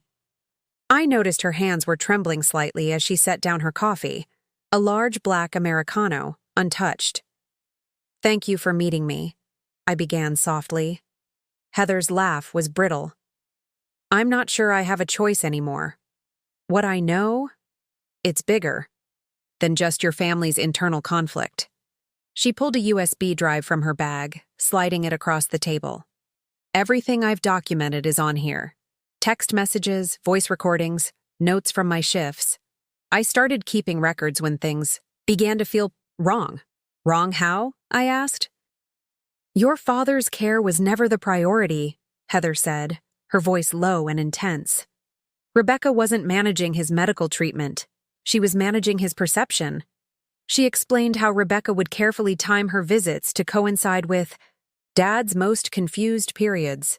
She would bring up business matters when he was least capable of challenging her narrative, subtly reshaping his understanding of the company's operations. "There were medications," Heather continued. "Prescriptions that weren't on his original treatment plan. Dr. Lewis would rotate them frequently, just enough to keep your father in a state of perpetual confusion without raising immediate medical red flags." Martin leaned in slightly, his interest piqued. "Can you be more specific about these medications?" Heather produced a detailed log, medication names, dosages, dates of administration. I cross-referenced these with the original treatment plan from Dr. Peterson. The changes were subtle but consistent. Each adjustment made your father slightly more pliable, slightly less able to challenge Rebecca's decisions. "Did you confront her?" I asked. A bitter smile crossed Heather's face. "Once. She reminded me of the NDA I'd signed, told me my entire Career could be destroyed with a single phone call. But that wasn't the worst part. She hesitated, glancing around the cafe. Jason, Rebecca's boyfriend, he wasn't just a passive participant. He was actively involved in the strategy. I overheard a conversation about managing the transition that went far beyond typical family business discussions. The USB drive felt heavy with potential. Martin was already mentally cataloging the legal implications of Heather's testimony. "Why come forward now?" I asked. Heather's eyes hardened. "The accident. When I heard about your car crash, something didn't add up." The way Rebecca discussed it, there was a level of calculation that frightened me. It wasn't just about removing you as an obstacle. It felt like part of a larger plan. The mysterious text message echoed in my mind. "She's not alone in this." "Jason's background," Martin interjected. "It's in corporate restructuring. But our investigation suggests he has deeper connections." Heather nodded. "He has contacts in multiple pharmaceutical companies. I heard him discussing potential restructuring of Mercer that went beyond standard business conversations. It felt more like a planned takeover." As she spoke, my phone buzzed, a message from Walter Davis. "Board investigation confirms external communications. Jason has undisclosed consulting contracts with 3 of our competitors." The pieces were starting to align. A carefully orchestrated plan to destabilize Mercer Pharmaceuticals, with Rebecca as the primary actor but not the sole architect. "I'm risking everything by talking to you," Heather said, her voice barely above a whisper. "If Rebecca finds out, she won't," Martin assured her. "We'll ensure your protection." As our conversation concluded, Heather's final words hung in the air. "This is about more than just your father's company. Someone wants Mercer dismantled, and your sister is just a convenient tool." The game had changed. This was no longer just a family conflict. It was a calculated corporate assault with potentially far-reaching consequences, and we were just beginning to understand the true scope of the threat. The safe house became our war room. Martin spread Heather's USB drive contents across a secure laptop, creating a digital web of connections that stretched far beyond our initial understanding. Each document, each time-stamped communication, revealed another thread in a complex conspiracy. "Look at this," Martin muttered, highlighting a series of encrypted emails. "Jason's consulting contracts aren't just with competing pharmaceutical companies. They're with investment firms that specialize in corporate dismantling." Karen arrived, with additional documentation from Mercer's internal systems. Her face was a mixture of professional determination and personal betrayal. "The ME-247 patent wasn't just a potential licensing opportunity," she explained. "It's the linchpin of a much larger strategy." The patent, Dad's most promising neurological research, represented more than just a scientific breakthrough. It was a potential game-changer in Alzheimer's treatment, something Rebecca and her allies clearly wanted to control or suppress. Detective Ramirez from the state police joined our impromptu meeting, her no-nonsense demeanor cutting through the complexity. "The automotive investigation confirms deliberate sabotage of your vehicle," she reported. "Preliminary forensics suggest professional-level tampering, not a random act of violence." Each revelation added another layer to the puzzle. Rebecca wasn't working alone. She was part of a network with specific objectives: dismantling Mercer Pharmaceuticals, controlling the ME-247 patent, and removing any obstacles in their path. "Who benefits most from Mercer's dissolution?" I asked, mapping out the connections on a large whiteboard. Martin pointed to a series of pharmaceutical companies and investment groups. "These firms have been struggling with their own neurological research. ME-247 represents a threat to their existing drug pipelines." Walter Davis's earlier findings about Rebecca's unauthorized communications took on new significance. She wasn't just betraying her family, she was actively working to destroy the company from within. "The board investigation is just the beginning," Walter had told me earlier. What we're uncovering goes beyond corporate misconduct. This looks like a coordinated effort to acquire Mercer's intellectual property through manipulation. Diane, our security consultant, had been quietly monitoring. External communications. We've detected increased communication between Jason and several offshore investment groups, she reported. They're moving quickly, anticipating something. The anonymous text message continued to haunt me. She's not alone in this. Now it seemed prophetic rather than threatening. Chester Williams called with an update about Dad. He's asking questions, Chester reported, more lucid than he's been in months. He keeps mentioning something about protecting the work.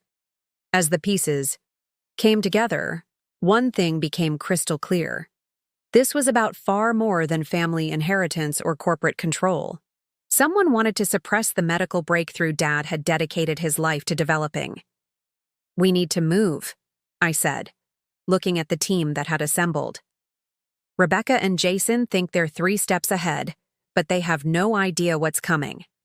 Martin's eyes met mine, a shared understanding passing between us. The real battle was just beginning, and this time we were ready. The network was about to discover that they had severely underestimated the Mercer family's resolve. The plan came together, with surgical precision. We would set a trap that would force Rebecca and Jason to reveal their hand, using the ME-247 patent as bait. Karen worked with the research team to create a carefully constructed narrative. A seemingly confidential document would be leaked, suggesting Mercer was considering a limited partnership to develop the ME-247 patent. The document was deliberately designed with subtle inconsistencies that would attract the attention of those actively monitoring the company's movements. They won't be able to resist, Martin explained. If they're as invested in acquiring or suppressing the patent as we suspect, they'll make a move. Diane set up a complex digital surveillance network, tracking every communication channel we believed Rebecca and Jason might use.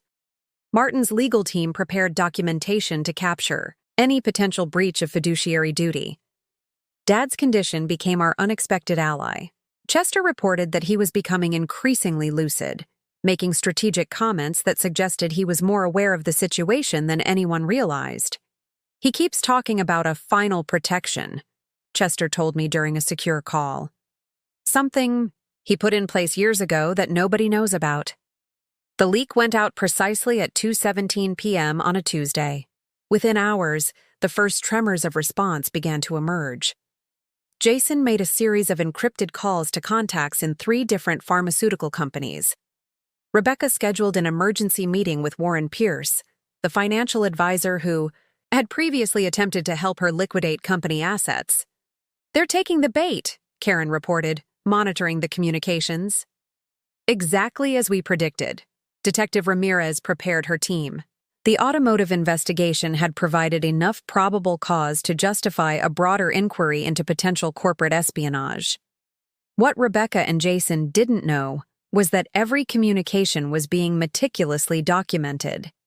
Each call, each message, each digital interaction was building a case that went far beyond a simple family dispute.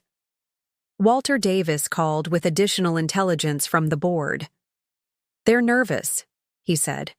Several board members are asking questions about Jason's background that nobody seems able to answer completely. The trap was set. All we needed now was for Rebecca and Jason to make their move. Dad's words to Chester echoed in my mind. A final protection.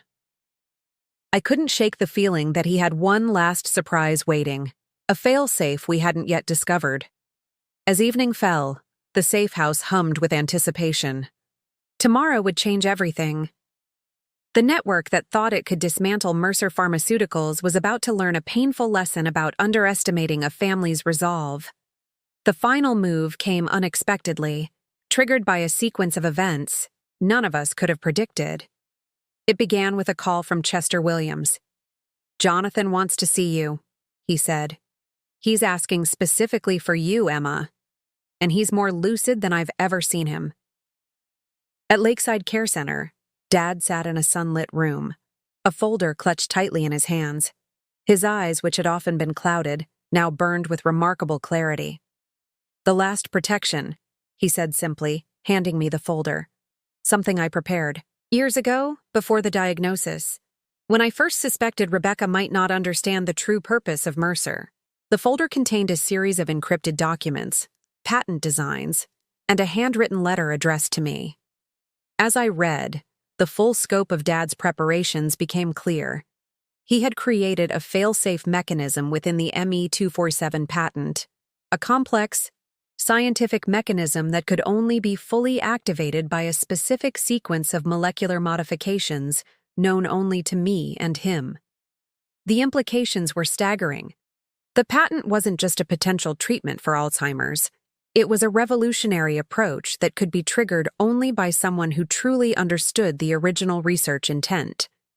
Simultaneously, our digital trap sprung its full effect. Jason made a critical error, attempting to initiate unauthorized transfer of patent documentation. Detective Ramirez's team was waiting, digital forensics experts capturing every moment of the illegal attempt. Rebecca's carefully constructed network began to unravel. The pharmaceutical companies pulling strings behind the scenes suddenly found themselves under intense regulatory scrutiny. Jason's consulting contracts revealed a web of potential corporate espionage that went far beyond Mercer Pharmaceuticals. The board meeting was a symphony of revelations. Walter Davis presented the documented evidence of Rebecca's attempts to dismantle the company. Jason was escorted out by security, his consulting contracts now the subject of a federal investigation. "Your father's legacy is intact," Walter told me, his voice filled with a mixture of admiration and relief. "And it's stronger than ever." Rebecca's final attempt to challenge the trusts failed spectacularly. The legal protections we had carefully constructed, combined with the evidence of her actions, left her with nothing. At Lakeside, Dad looked at me with a clarity that transcended his medical condition. "You understood," he said simply. "The company was never just about profit, it was about progress, about helping people." The ME-247 patent would continue its development, now with full board support and additional funding. The Princeton Research Facility, the project Rebecca had tried to sell, would become a cornerstone of neurological research. As for Dad, his medical team reported significant improvements. The reduced medication, combined with the stress of the family conflict being resolved, had paradoxically improved his cognitive function. Rebecca was left with nothing. No company shares, no inheritance, no reputation. The very tactics she had used to manipulate and control had become her ultimate downfall. "Sometimes," Martin said as we reviewed the final documents, "the quiet ones are the most dangerous." I thought of Dad, of the careful preparations he had, made years in advance, of the legacy he had protected, not through aggression, but through careful, methodical planning. The Mercer legacy was secure, and this was only the beginning. The Mercer Lake House stood exactly as it had for generations, a testament to continuity and preservation. Sunlight filtered through windows that had witnessed decades of family history, casting long shadows across the living room where I now sat with Dad. His recovery had been nothing short of miraculous. The reduced medication, the reduction of stress, and the vindication of his life's work had brought about a remarkable improvement in his cognitive function. While challenges remained, he was more present, more himself than he had been in years. Mercer Pharmaceuticals had not just survived, it had been transformed. The Princeton Research Facility was now a beacon of hope in neurological research, with the ME-247 patent moving into advanced clinical trials. Our team had uncovered groundbreaking approaches to treating neurodegenerative diseases, fulfilling Dad's original vision in ways even he hadn't anticipated. Rebecca was a distant memory now. Her legal battles had stripped her of any remaining professional credibility. Jason faced multiple investigations, his consulting career in tatters. The pharmaceutical companies that had conspired with them were now under intense regulatory scrutiny. Martin joined us, setting down a file folder. "The last of the legal proceedings are complete," he announced. "Jason's final appeal was dismissed this morning." Dad looked at me, a hint of the old spark in his eyes. "You protected everything," he said quietly. "Not just the company, the purpose." Chester. Williams arrived shortly after, bringing updates about the Jonathan Mercer Foundation, a nonprofit we'd established to support neurological research and patient care. It was Dad's way of ensuring that Mercer's legacy extended beyond corporate walls. "The first research grant went out last week," Chester reported, "funding a promising study on early-stage Alzheimer's detection." My phone buzzed, a message from Karen.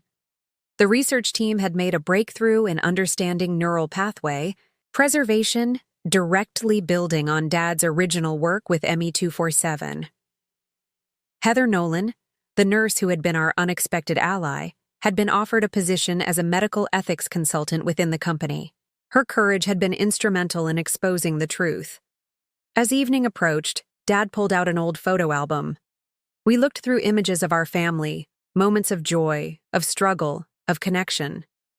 The pictures told a story of resilience, of understanding that true legacy isn't about assets or control, but about purpose and integrity. "I was wrong about many things," Dad said softly, looking at a photo of him with a young Rebecca and me. "But I was right about you, Emma. You understood what truly matters." Outside, the lake reflected the setting sun, unchanged, yet somehow different. Like our family, like the company, it remained, persistent, adaptable, resilient. The Mercer legacy continued, not as a weapon or a prize to be fought over, but as a living, breathing commitment to progress. And we were just getting started. Up next, you've got 2 more standout stories right on your screen. If this one hit the mark, you won't want to pass these up. Just click and check them out. And don't forget to subscribe and turn on the notification bell so you don't miss any upload from us.